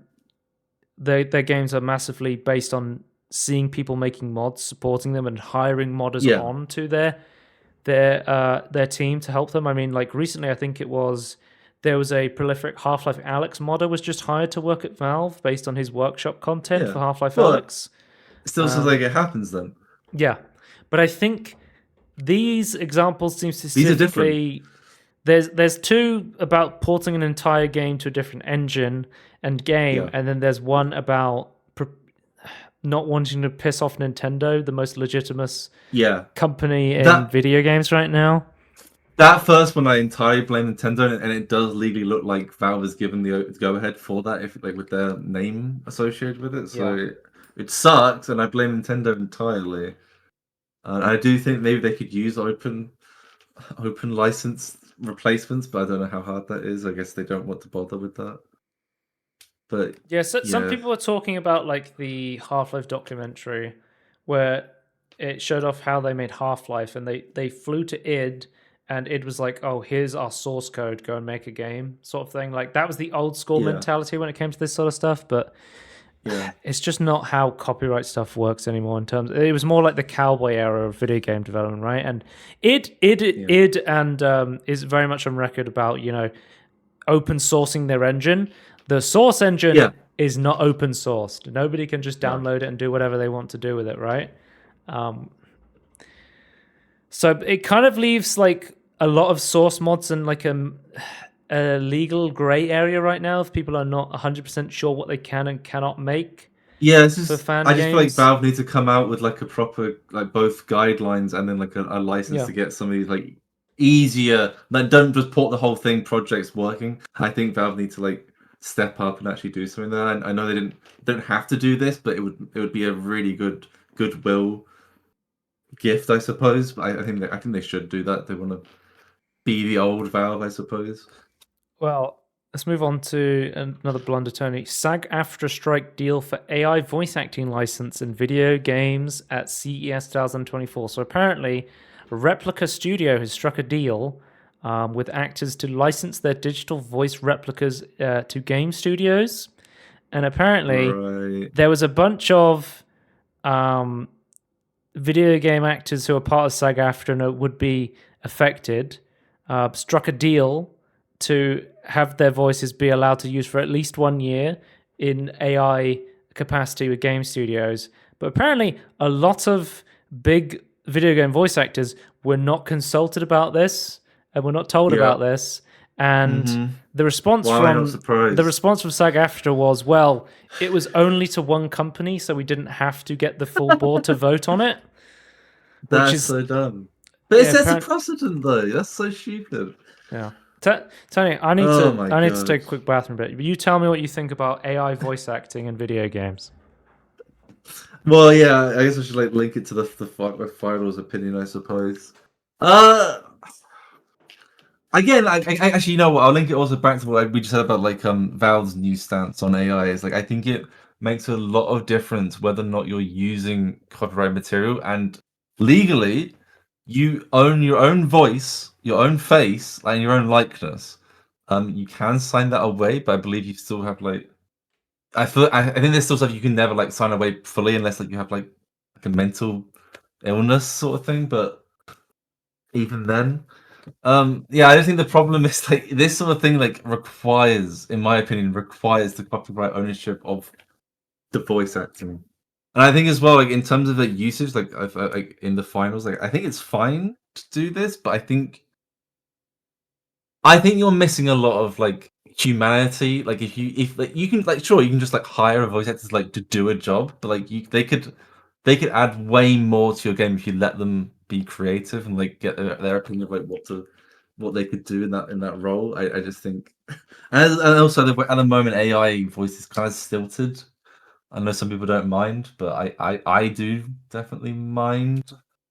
I can hear it. Like it's much better than it used to be, but I can still hear it. It's like very, I don't know what you say, like synthetic, I suppose. It's not robotic anymore. But no, it's kind of a minefield. I think again, it comes back to like copyright holding issues, and then like whether or not are you doing it for like corporate reasons or like artistic reasons. And I know you want to like be efficient with your money, but I think you need to ask yourself what you're actually trying to do, and are you trying to screw someone else over? Yeah, in this case, I don't see. Surely, at the very least, you have to ask the person who owns the voices. Well, they're part of the union. They've already signed up. We'll use their voice. They won't be affected. No, you can't sign away your copyright ownership of yourself just because you're in a union. That doesn't make any sense. Again, it's one of the things where it's like someone will point at this and go, "Look, unions are bad." No, just this union is being a bit shit at the moment. Maybe it was always shitty. I don't know, but yeah, unions can be bad. That is definitely something to be note. If you're pro-union, unions can be shit as well. Yeah, it's just we're getting. When we used to record the podcast not live, we used to have it used to be like 3 hours long. We used to have a bathroom break, but it's been like the Game Awards and all the CES news. It's like maybe we need to have a bathroom break again because these are going on long. We need like a snack break. That's what like old cinema stuff had, right? An intermission. A snack intermission. Yeah, go and get your snacks. You need to pay money to us. Let's talk about next. AV1 on Twitch, Tony, introducing the enhanced broadcasting beta. If you want to take a quick break, I can talk about this for a bit. So this isn't a blunder. This is tech, is it? This is tech, yeah. This is actually really cool. This is something I was really excited about. Yeah. AV1 is pretty big. We've seen it like rolled out and it works really, really well. So they're actually changing how transcodes work on Twitch. So transcodes refer to the process of converting your video into different resolutions so that Twitch can adapt a viewer's experience depending on their bandwidth. Having multiple transcodes is critical in ensuring all your viewers have a buffer-free experience when you're tuning into your screen, regardless of their network connection. So what would happen is you would send your source stream to Twitch, and then they would go, okay, here's the 1080p version, here's the 720p version, here's the 480p version, here's the 360p version. So when there are three key factors in creating transcodes: the codec, i.e. the technology, so H.264, AV1, NVENC, and then that you're using to store the stream video. 2, the time taken when generating the transcode, and 3, the processing power of the computer you're using when generating the transcode. Ultimately, these three factors determine the video quality that you receive from a given number of bits to store the video. So if you have a more powerful processor, you can create a more compact representation of the video in the same amount of time. Similarly, if you use a more modern codec to represent the video, you get improved video quality for the same number of bits. Twitch offers transcode to all streamers, but historically, we've only given the ability to partners, guarantee them to partners. Today, all our transcoding occurs in the cloud on Twitch's server. In addition, we are often creating these transcodes using older processors acquired several years ago. Transcoding can be expensive, and given the number of streams Twitch supports on a daily basis, we cannot always guarantee transcodes to all streamers. Given that we are a live service, we need to create these transcodes quickly to limit any latency in the stream. While a transcode may not be needed for viewers with a high bandwidth internet connection, transcodes can be critical for providing a high-quality viewing experience to viewers on mobile devices and those with limited bandwidth. So what a lot of streamers would do in the past was they would massively limit their bitrate and their resolution to make sure if anybody was watching on a much worse connection, they'd still be able to watch the stream without it being like an unwatchable experience. But Twitch has now partnered up with NVIDIA and OBS to add enhanced broadcasting to OBS. So the way enhanced broadcasting works is it will create multiple encodings of the stream using a dedicated encoder resources in your GPU. Yeah, so you're doing it yourself instead of them doing it. So you'll send to Twitch, you'll send them, hey, here's a 720p AV1 version of my stream. Here's a 1080p version, AV1 version of my stream. Here's a H.264 720p version of my stream. Yeah. Here's a H.264, and basically you'll be doing the transcoding, you'll be controlling all the streams you send out, and the way the enhanced broadcasting will work, you won't have to set up this section. It will choose it for you automatically based on your processing power, what codecs you support, your internet connection speeds. Yeah, because bandwidth would be an issue for you as at that point, I suppose. Yeah. But it's best. Yeah, I think it's best to process it. This the thing is like removing stuff from the cloud and like making it like to the user. Like I think makes a lot more sense. So this capacity will provide an automatic configuration option for OBS, which will optimize your setting based on everything you have. So your processing power, your upload bandwidth, automatic configuration. Relies the burden on you to get your settings right in OBS. Relieves the burden of you to get your settings right. No need for trial and error. Wait, is this AI? I don't know how it's working, but so far it's even though they're going to be allowing AV1 streaming on Twitch through this beta, it's currently only available on GeForce RTX GPUs. Right. So even though other cards support it. Yeah, so it's only, I think it's like 20 series up, and if you're going to be using AV1, you would have to be using a 40 series card. Yeah. But I guess with it would it, come to other cards at some point, just like it takes time to integrate this, I guess. but as well as being able to use different standards such as AV1, they're also allowing stuff like that's never been possible so far. So 4K 60 streams will be available. 1440p 60 FPS streams will be available. You could potentially do like 120 hertz potentially. Like, it's really going to depend what kind of bandwidth they give you with this new closed beta. But yeah, it's going to be really interesting to see, because obviously you're going to want to try stuff like AV1. It's going to be much more efficient, but not everybody's going to have the ability to be able to decode AV1. Yeah, that's a whole issue in of itself. And I think currently with the beta, they're going to limit it to, I believe it's 3 streams for the beta, but then it's going to become 5 streams in the future. So in addition to giving streamers more control, the beta paves the way for future improvements. Experiment with HEVC and AV1. AV1 is the next generation of encoding technology, 40% more efficient than the current AVC standard. But yeah, Twitch has announced at CES they're working together to bring AV1 to Twitch. And at this point, this capacity is exclusively available with GeForce RTX 40 series GPUs, powered by OBS Studio. So rip to any what's it called? Xfire people? Is that what other people? Is that the old one or the other non-open source one uses? But like, we have this image here, Tony. So this is how it's working, right? That's useful. Yeah. So you'd be able to send up fights. So you'd be able to send, here's a 480p 30 stream for mobile people. And if you're on a tablet, you could get a 720p 30. You're on a laptop, okay, here's a 1080p 60. Oh, you're on a more powerful PC, here's a 1440p 60 stream. Oh, you're on like a 4K TV at home, here's a 4K 60 FPS image, right? So this is the idea. It really is. Yeah, I think that makes sense. Again, like moving it from the cloud to like making it user, again, as they say, as a live service sort of platform, then it makes sense to try and reduce. I guess if this rolls out, I guess this could possibly potentially reduce a lot of cost on their end. Yeah, it'd be putting it. What I'm worried about, low key, is that it's going to add much more processing costs to the streamer's PC, and I'm hoping how much it's going to add. The NVENC stuff. I don't know. We'll see. We have to see how much more processing power it takes to transcode all these streams yourself. So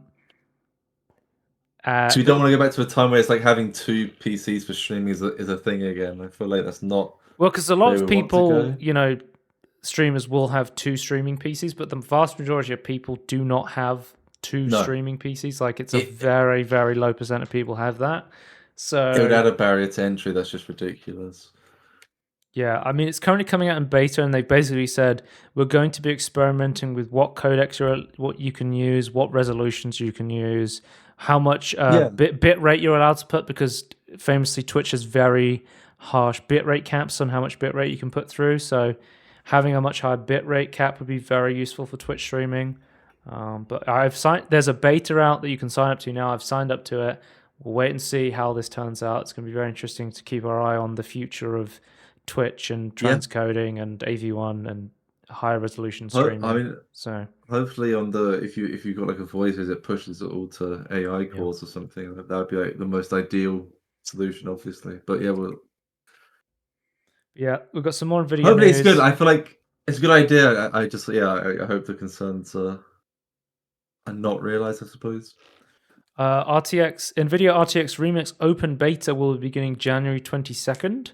They were showing off some of the features for the new Ravenholm trailer we watched earlier, but some of the cool features are they're going to add a generative AI texture tool, which will allow you to basically take the original textures from a DirectX 9 game and basically use your RTX GPU to AI upscale them for you. So you'll be able to do that in the program sort of thing, which will be really useful. Yeah. And then...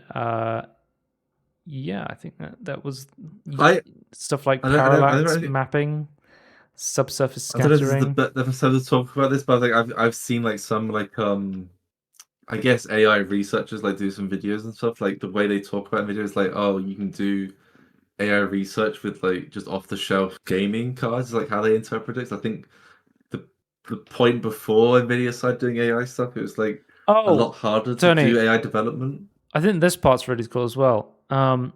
They're going to be partnering up with ModDB and adding an RTX remix section to ModDB to Okay, specifically to making yeah, discovering, modding, and sharing of classic game mods even easier. So the yeah, site will feature a that makes sense. compatibility list to track which classic games the community has found work best with RTX Remix, an RTX.config file, and USD captures for compatible games.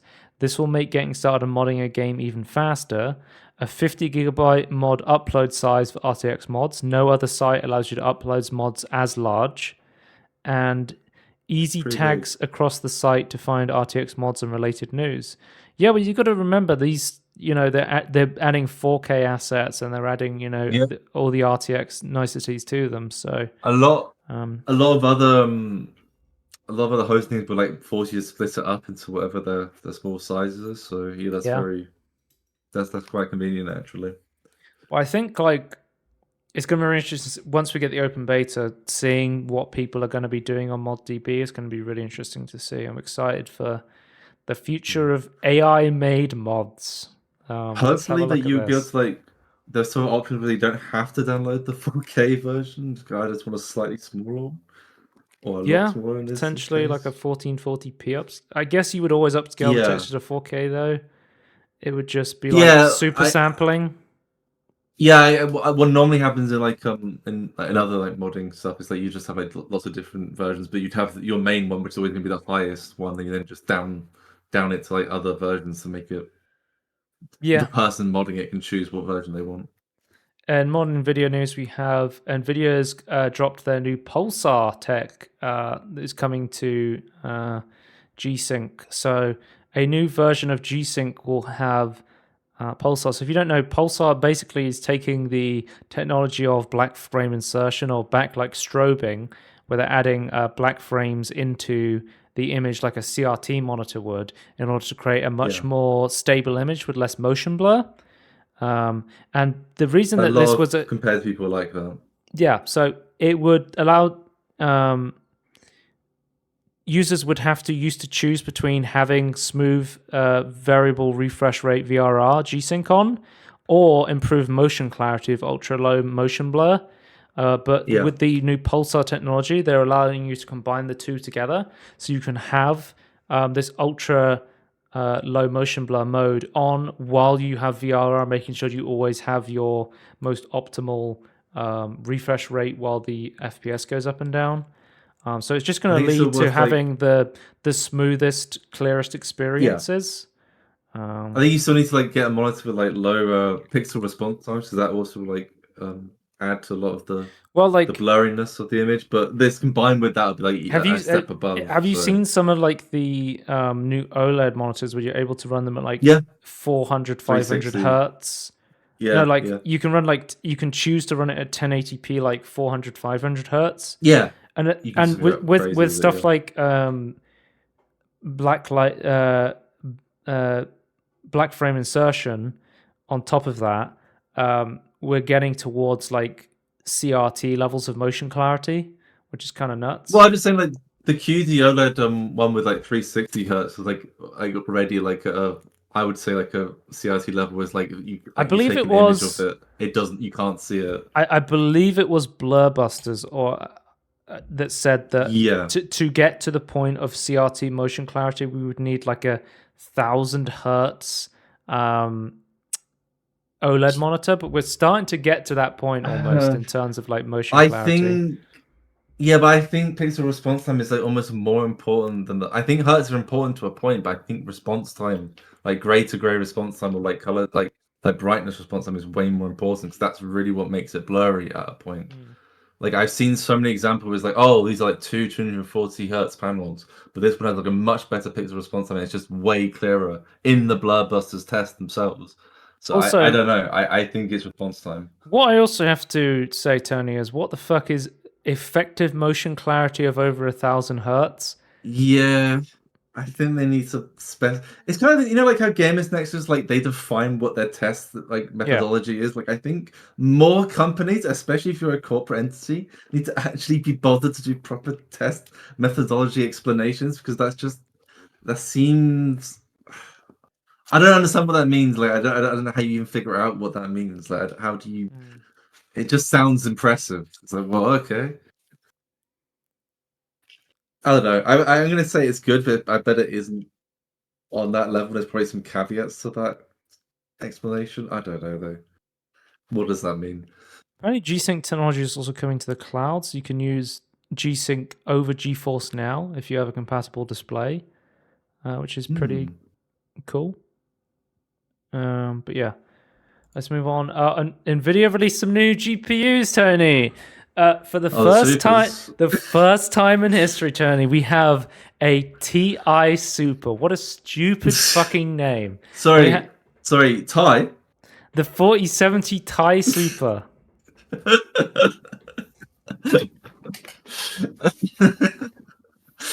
Have you seen that video where it's comparing it to a 1390 Ti versus a I think 4070 Ti, and it's like, why are you mismatching the names? Yeah. What are you doing?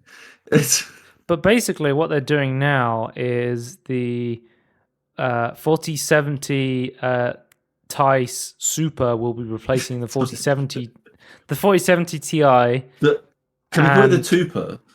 The Tuper. And they're releasing a 4080 Super, which will be replacing the 4080 model with a $200 MSRP cut. So the 4080 Super is like a refresh. It's basically a refresh of the 4080 with, we don't have benchmarks yet, but they reckon it will be slightly better performance, not really that noticeable, but it'll pretty much be, it's basically trying to get it below that, just below that $1,000 MSRP. I suppose it's ridiculously expensive, but I guess the price performance. I'm curious to see what Gamers Nexus thinks of the price performance. I'm curious to see how that goes. I mean, that matters a lot. It's ridiculously expensive still, and it's also this is how much the MSRP will be for Nvidia's reference. Nvidia's cards themselves, their Founders Editions. It's the lowest possible price. Yeah, but a lot of third-party manufacturers are basically going to be. Their cards are always more expensive than the reference, the Founders Edition. Yeah. So typically 50 to 200, depending on what sort of engineering they put into the cooling or the looks of it. So, well, let's just say when the 4080 came out, it was like £1,100 on the Nvidia's Founders Edition, and then the third-party cards were like £1,400 to £1,600. Like it's that much of a difference in price.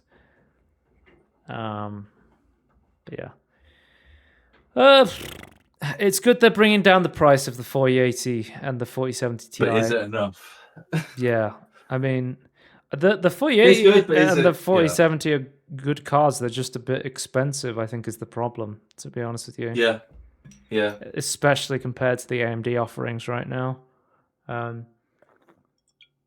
AMD offerings are there in terms of rasterized performance, but it's just the feature suite. I kind of feel for the price difference though. I would accept I know it's more than slightly worse. And you can go and find actual numbers for the ray tracing comparison, and I know it is in some cases significantly worse. But I just feel like the cheaper price is worth looking at AMD and just having a worse ray tracing. Yeah, well, that's what way too expensive. I've had people come to me recently and say, "Hey, I'm building a new GPU.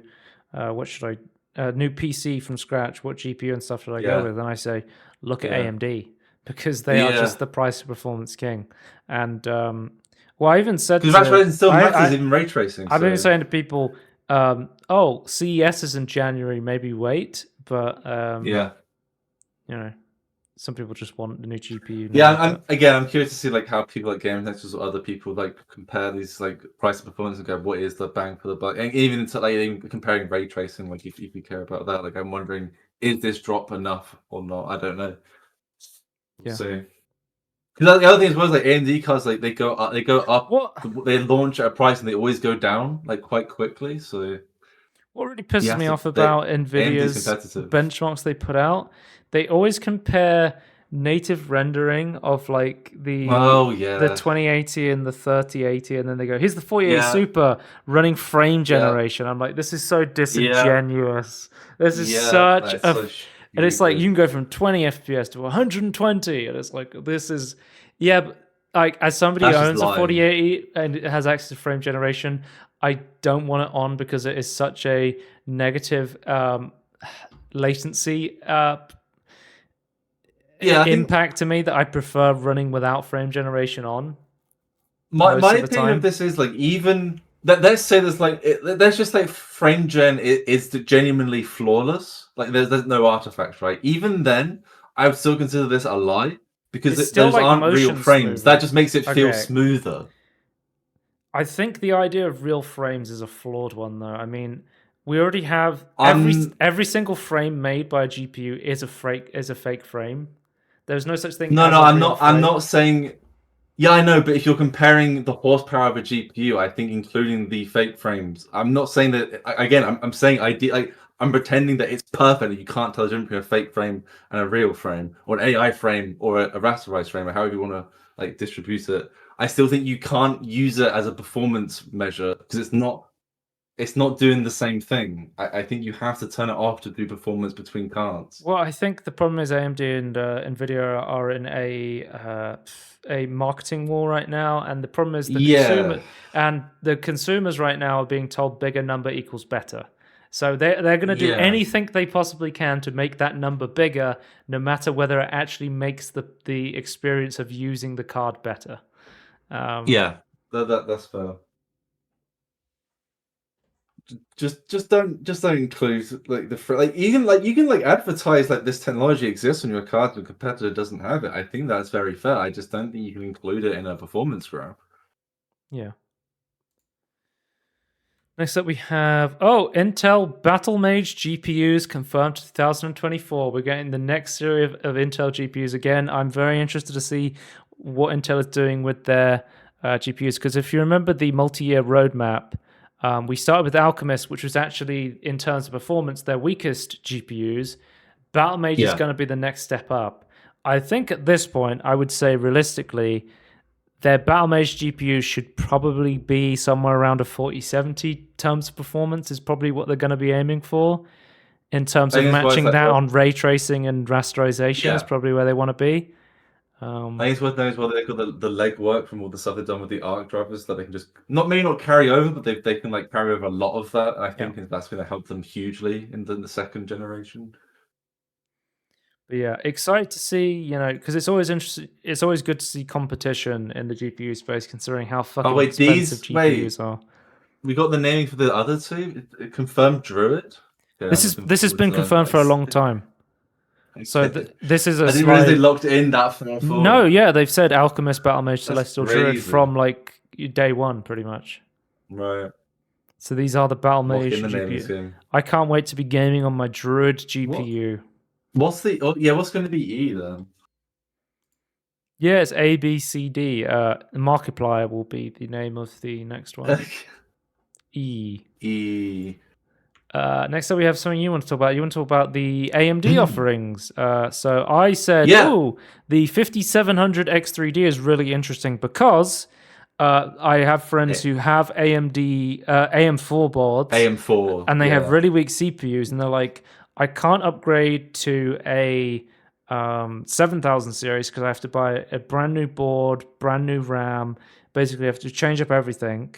And I'm looking at the 5700 X3D, and it's like, so at $250, you're getting one of the best CPUs on the AM4 platform in the X3D, the 7800 X3D, and the X3D cache, according to AMD, is like a big driving force between what makes the chip so good for stuff like gaming. I think this is actually a very good deal. Like, I would recommend if you have if you've got a new GPU recently, you're like, oh, my CPU is holding me back, and I want to get the best AM4 CPU without necessarily upgrading all of my parts.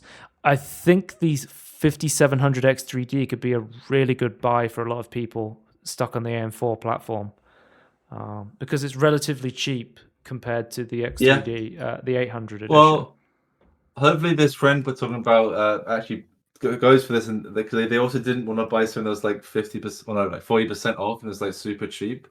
So hopefully they they go for it. Let's see. You were really interested in talking about the Ryzen 5 8600G because it's the brand new version of RDNA 3 graphics on an x86 CPU. So I didn't. I was talking about all the APUs. I didn't realize it went higher and lower than what I was looking at. Right. Okay. It's all the. I don't know why the 8000 for some reason. I have no idea why. They should have just called it 7000 with a G on the end. Yeah. But it goes from 8700G. The 7000 already has an APU on it, right? But it's like RDNA 2, I believe. Yeah, but I don't think it has a G on it, does it? Does no, it already have a G? I don't think so. Or even then, like, surely you could just like increase the number. Like, you didn't have to like limit yourself. But anyway, it goes from 7, 8. I just did the hundreds. 700, 600, 500, 300, and then that's 8000 G, and then at the end. Which is interesting though. Is like I don't think they've done this before in at least this level. The 8700 has 12 graphics cores. The 600 has 8, and then the 500 and 300 both have 4. But then the 300G is only like clocked slightly lower. Right. But yeah, I'm kind of interested in this in terms of like running like a media PC, like a media service, trying to transcode it. It's like only have like one. I guess it's kind of what Twitch is doing, where you only have like one RAW, then you then use GPU horsepower to try and transcode it to different resolutions. Right, so you would have AV. You said they said AV1 capabilities on it. I checked this. I checked the specs. They have AV1 listed, so these are AV1. I think that means you can upload. I can decode and encode AV1. That's a big difference between like a Amazon Fire Stick has AV1 support. The 4K whereas one. The 4K Google Chrome, the 4K Chromecast Google TV thing has 4K, but the old version, the 1080p version, doesn't do 4K but does do AV1, while the 4K one doesn't. Yeah. Like it's weird how they've set it up. As someone who's looking to buy like an Android TV stick that has like as little Google as possible, yeah, it's very confusing. But yeah, like it isn't. You would set this up with some sort of Jellyfin server, and then you'd be hosting your media on there, and you'd basically convert stuff to AV1 to.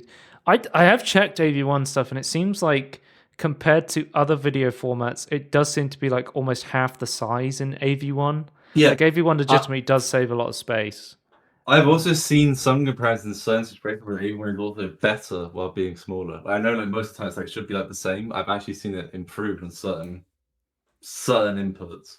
Yeah, my plan was like, I would host a Jellyfin, and then you have a Jellyfin app on the Android TV stick, and then your GPU on the media server, changed it to match whatever the TV wants. Okay. And it should be a much more streamlined experience. Right. Do you know when we're going to be getting news about like AMD Ryzen 9000? Is 9000 going to be the next x86 like Zen 5 or whatever, right? I would assume that'd be like next year. Yeah, okay.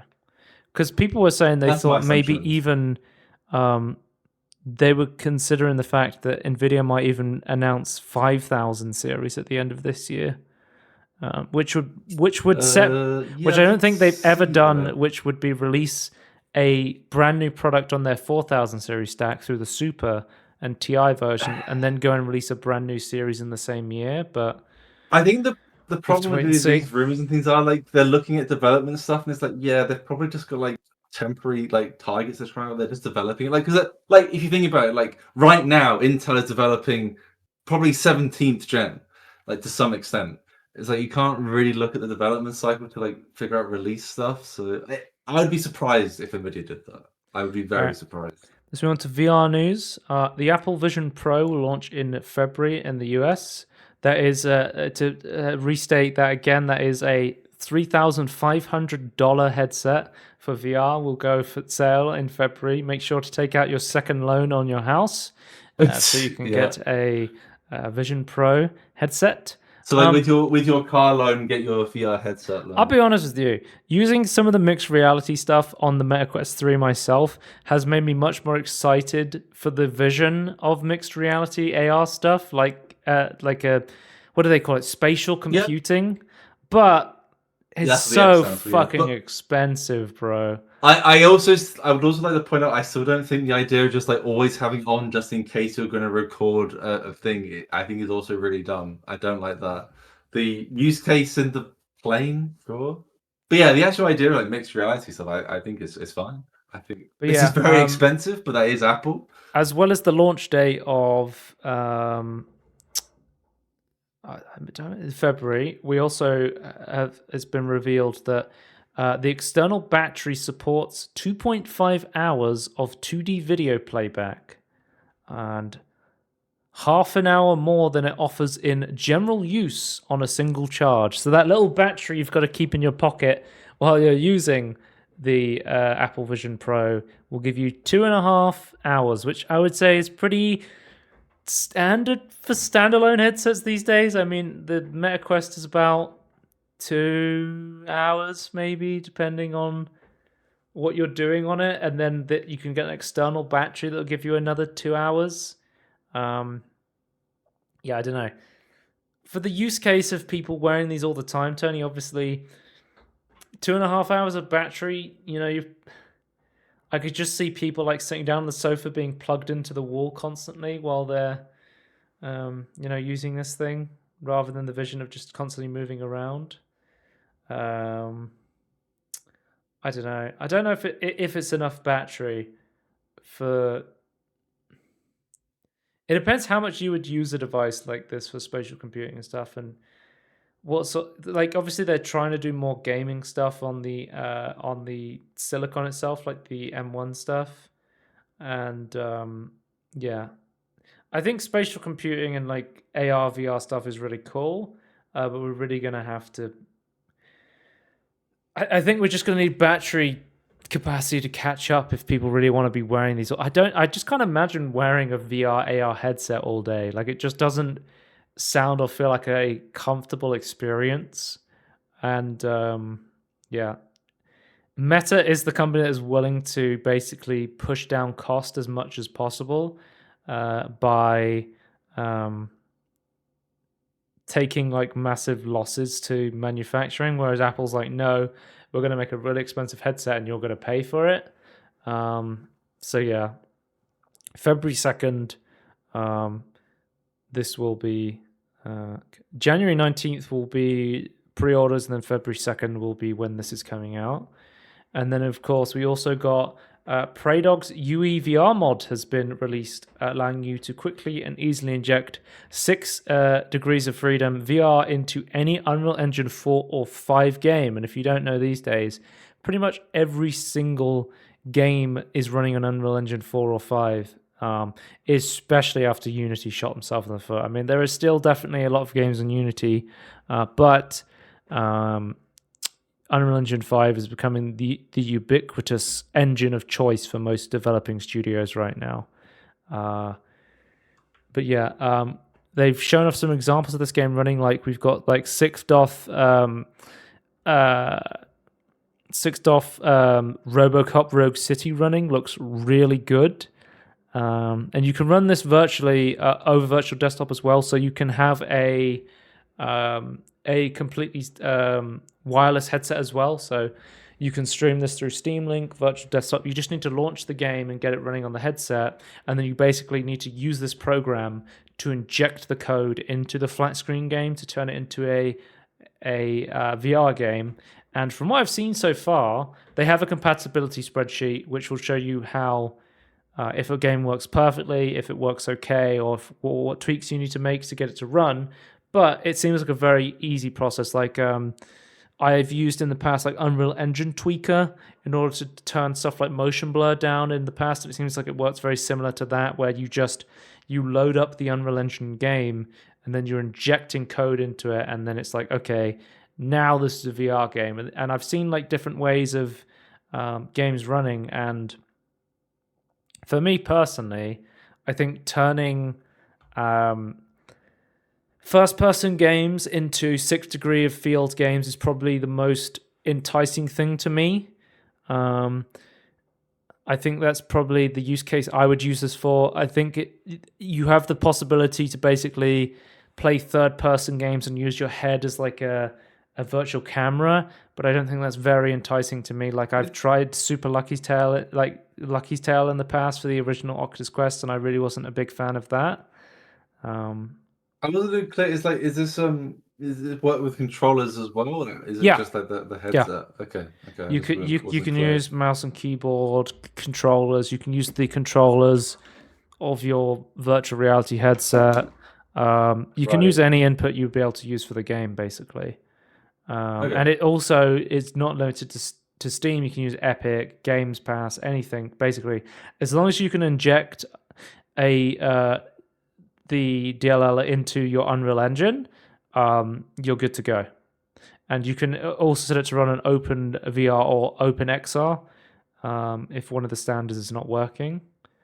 But it's a really advanced tool, and you can take I've seen they've taken like a Returnal, which is a 3D game, and then they took the property of the camera and added it to the property of the player and tied them together. Yeah. They've turned Returnal into basically a first-person game that way. So there is like advanced stuff you can do, and a lot of games are going to require a lot of tinkering, I think.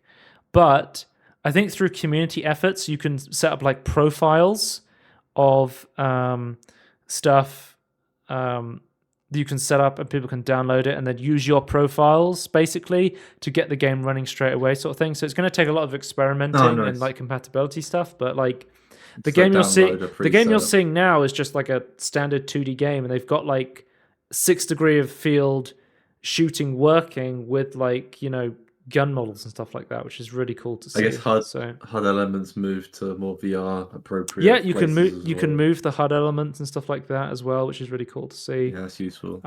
If you don't know Tony, Praydog is actually the person who made the Resident Evil VR mods work on the RE Engine games, the Capcom games. So I did wonder. I noticed to recognize the name.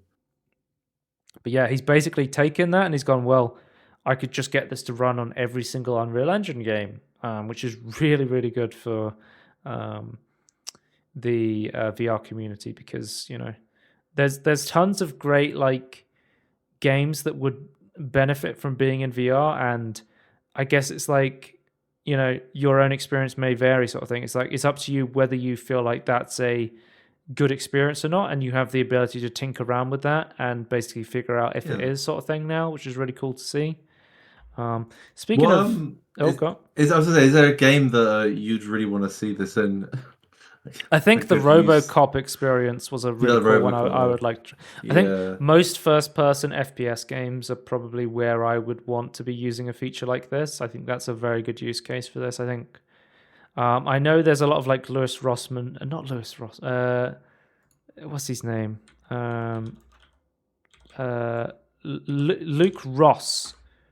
He creates a lot of like real VR mods, and a lot of ones he makes is like Cyberpunk or Far Cry in first person VR.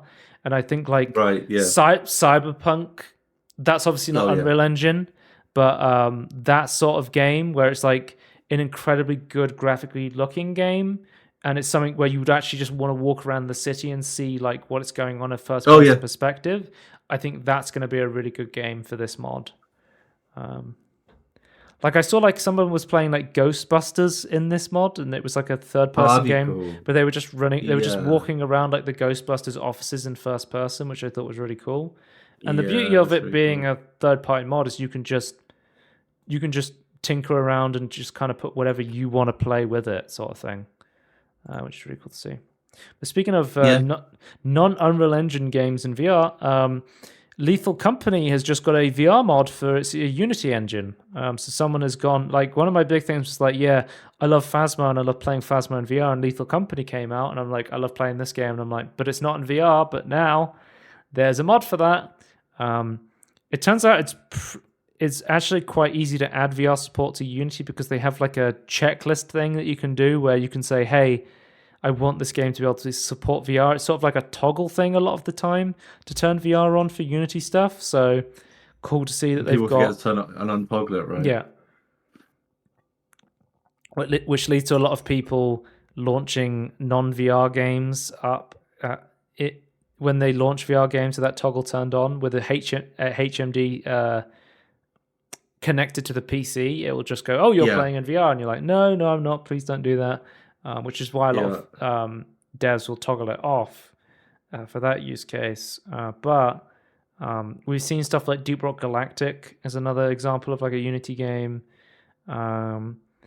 where people have like modded that in order to run in VR. It looks really good. So VR mods, it's definitely still like a very big community here, especially stuff like Dr. Beef's ports of like Doom and old boomer shootery stuff, Doom 3 running like natively on the Quest itself as well is really cool. So the VR modding scene is still very much alive. Let's move on to business news. Microsoft announced more Xbox leadership changes as Activision Bobby Kotick departs. No, this is very sad news. With his golden parachute. We were all very upset to learn that Bobby Kotick would no longer be leading Activision Blizzard. He was a fan favorite CEO, and how much did they give him to leave? Is my question. I thought didn't we know that? I don't know. I don't think that was disclosed at all. I doubt that they would disclose that. I don't know if you saw the senior World of Warcraft designer posted on Twitter, "Eat shit, Bobby Kotick, you pathetic ghoul. Waste the millions you didn't earn from peoples whose talent and light you will never understand." So it seems like some of the Warcraft developers had choice words for Bobby Kotick on his leaving of the company. I have who is this? I have a Verge saying how much he was given to leave. 175 million. Wow. I think it was on the board of directors, right? Yeah. So he's basically, the way the word is like he's being compensated for the acquisition, which I think is a very weird way to state that. But man, that's a golden parachute. If that is true, I don't know how accurate this article is. Yeah. Cool. Yeah.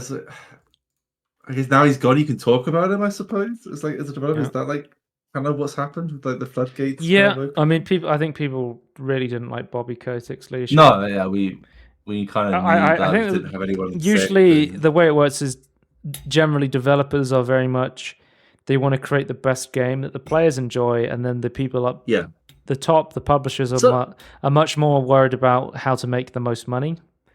And in that sense, sometimes I think maybe like in between that, but yeah, for sure, that's like in terms of shoving microtransactions and stuff into your games, Bobby Kotick was very good at this, and I'm sure he made Activision Blizzard a lot of money, and even got the company sold to Microsoft through the merger. But maybe not what's best for the company overall. I don't like that guy. Blizzard is renewing its partnership with NetEase after being acquired by Microsoft. So it seems like it suggests that a new deal between the Diablo and StarCraft developer and the Chinese publisher will mark the return of Blizzard's titles to the region. It seems you might be able to play Blizzard games back in China again, depending on whether the government is deciding to completely change everything related to gaming this week. How many minutes am I allowed to play on the weekend of this game, though, is my question. Some people were speculating this could be like a certain person from Activision Blizzard was very much unliked by NetEase, and the reason they wouldn't agree to a deal. Some people are even suggesting that Mr. Kotick was a person that was not liked by NetEase. Whether that's true, this is just pure baseless speculation. I think that would be very funny. But China's like very personal orientated, was like at the top, so it's like kind of would make sense. Next up, we have NCSoft and Homecoming license agreement. NCSoft has officially granted Homecoming a license to host City of Heroes. So, Homecoming is a third-party fan rehosting of the City of Heroes MMO. I believe it's MMO, where it's like a superhero sort of thing. And basically, they're handing over the keys to the community to keep hosting the game.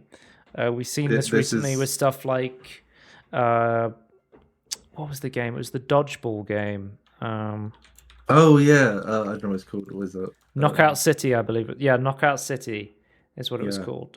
They allowed people to host their own Knockout City servers. I think it's definitely. I think if you're if you're not going to support it, at least give the tools to people to host it themselves. Like I don't think it's. Not the least you can do, but I think it should be the standard that we should be aiming for. I think just please keep these going. You don't want to just see these destroyed. Need someone else in the future to slowly rebuild it from scratch. That'd be great. And let's move on to some more CES news to end the podcast. So one of the things I'm really interested in is the Samsung intros, the 2024, the OLED.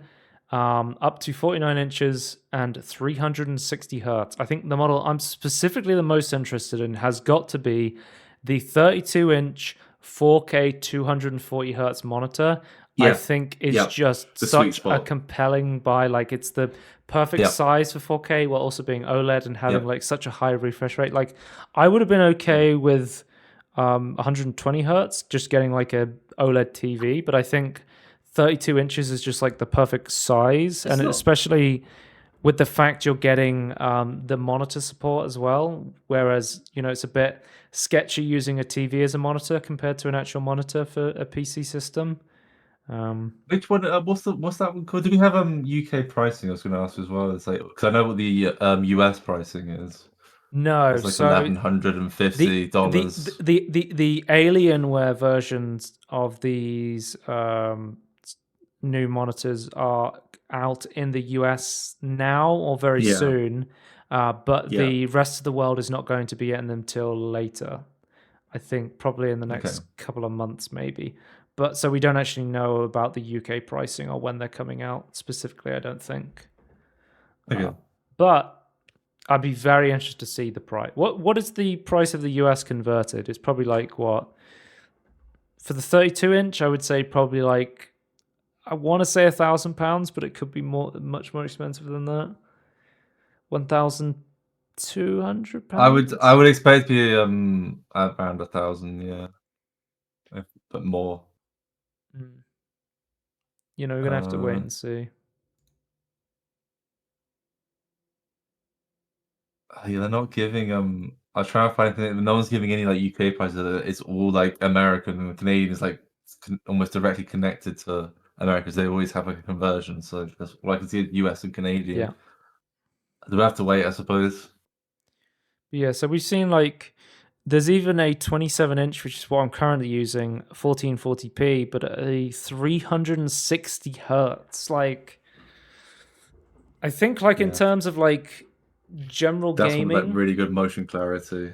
I think above 120 hertz just for cinematic gaming is fine, but it's the motion clarity advantage you get from going really high hertz for competitive gaming is going to be a lot more noticeable, especially for those people who are playing lots of competitive games. I've made fun of people in the past for being oh, it's not even 500 hertz or whatever, but it's there's definitely diminishing returns, but there's definitely improvements. To me, it's I think this to me personally, sweet spot 120, and to me it's 240 is as high as you need to go. But I guess depending how competitive you are, I think the sweet spot is the 32-inch 4K 240 hertz. This is what I'm seriously considering for my next monitor. I think that's perfect. I think that is a really good place to be in terms of motion clarity, in terms of resolution quality, and in terms of having an OLED panel, those deep blacks.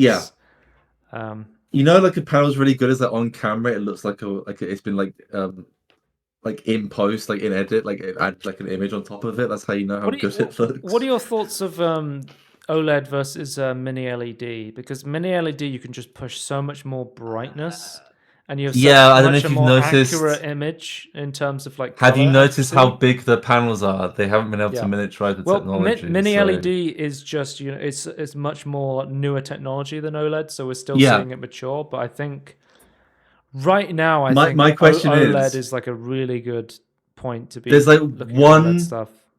there's only one downside to OLED, and even then, like that might have been solved. We're just waiting for like longevity testing at this point. It's like burn-in. Yeah. And like, obviously the algorithms have gone a lot better to protect it, and the technology's got a lot better to protect it. So my question is, will mini LED get small enough to be like a 32-inch or even smaller, or will OLED like completely solve the burn-in Well, first? Tony, Like I feel like you just OLED need is so damn you close. just need to play your favorite game, Wallpaper Engine. It's your most played game on Yeah, Steam. that's true. I have. That's a genuine advice people have said. You can just have your little anime characters running around on the screen, and you I won't get think burning. There I it want to say is. as well. This is like kind of maybe it's sort of related to OLED, but it's actually kind of independent. But like the quantum dot technology this year has like really improved color accuracy, and that can be applied, I believe, to any almost any Well, specifically, screen technology, and that's really gone a long way. Samsung's panels are QD OLEDs, so you're getting that Yeah. quantum dot with the OLED as well, which There's, is really. there's been LCD, there's other LCD panels. I believe I think have, they're like, above quantum like dot technology. 90% color accuracy, which is like nuts. Yeah, like you like could the use way these it's as like reference monitors. yeah, and like one of the best HDR monitors as well. And it's like the fact they've got quantum dots supposed to be that accurate, like for any technology is. But I think primarily it helps OLED. It's really really cool on top of the OLED improvements. It's now's a good time to buy, or maybe wait until like the next generation where it's like cheaper or something. I don't know, but yeah, these are really really good. I mean, these are expensive panels, but I think they're not like they could easily be like $2,000 if like it was released like 5 years ago. So I feel like they're pretty decent pricing considering the technology in them. Yeah. Yeah, I'll wait to see UK Just prices and how this turns out, but I think 2024 OLED, high refresh OLED, Yeah. QD OLEDs, man, Yeah. they're looking so good. I really want to get my hands With good on one. contrast, good blacks, yeah. We're really going to have to see if I'm going to have to take out that third loan after I buy my Vision Pro, you know? Wait, what are your other two loans? Well, one's for the Vision Pro, and then the Oh, other right, one, yeah. I took out one for my 4080. There we go. Right. Then, of course, there's another podcast. VESA introduces the DisplayPort 2.1a standard, providing higher resolution, refresh rate combos, and doubling the cable length limit. I believe it's up to 4 meters. That's really good. I guess it's like new primarily display for your supports TVs. So it supports multi-resolution combinations and doubles its passive cable length from 1 to 2 meters. Though it's 2 meters. Yeah, that's really good. So you can have multi-resolution combinations. So it allow a refresh rates and resolutions of 8K, 2K at 240 hertz, or 8K, 4K at 120 hertz. The DP2 2-meter cable length can be taken advantage of by the current gen UHBR10 specification that's available on DisplayPort 2.0 standard. So, don't expect to see many devices take advantage of the new cables anytime soon. The recently announced 4080 Super Series cards still use DisplayPort 1.4.A. That was one of the big criticisms, was the AMD cards were using the 2.0, and then the 40 series were still using the 1.4A standard. What's interesting is like monitors and like and obviously laptops tend to get like these specs a lot sooner. Yeah, which is very weird, I think, but I guess fine. I'll accept it. I think it's good that monitors get it first in a way, but yeah, it'd be nice if Nvidia caught up a little bit there. Yeah, that's the end of the podcast. That was everything, all the news. We're 2.5 hours in, Tony. You can check us out on youtube.com at Everything In Between Podcast is our handle. Twitch.tv/Scorn if you want to watch the podcast live, at Scorn2000 on Twitter if you want to follow me there for some reason, and shows.ocast.com/everything-in-between-podcast. There will be links to the audio version as well as streaming versions on Apple Podcasts and Spotify if you want to listen on your favorite app. And we'll see you next time. Goodbye. Bye.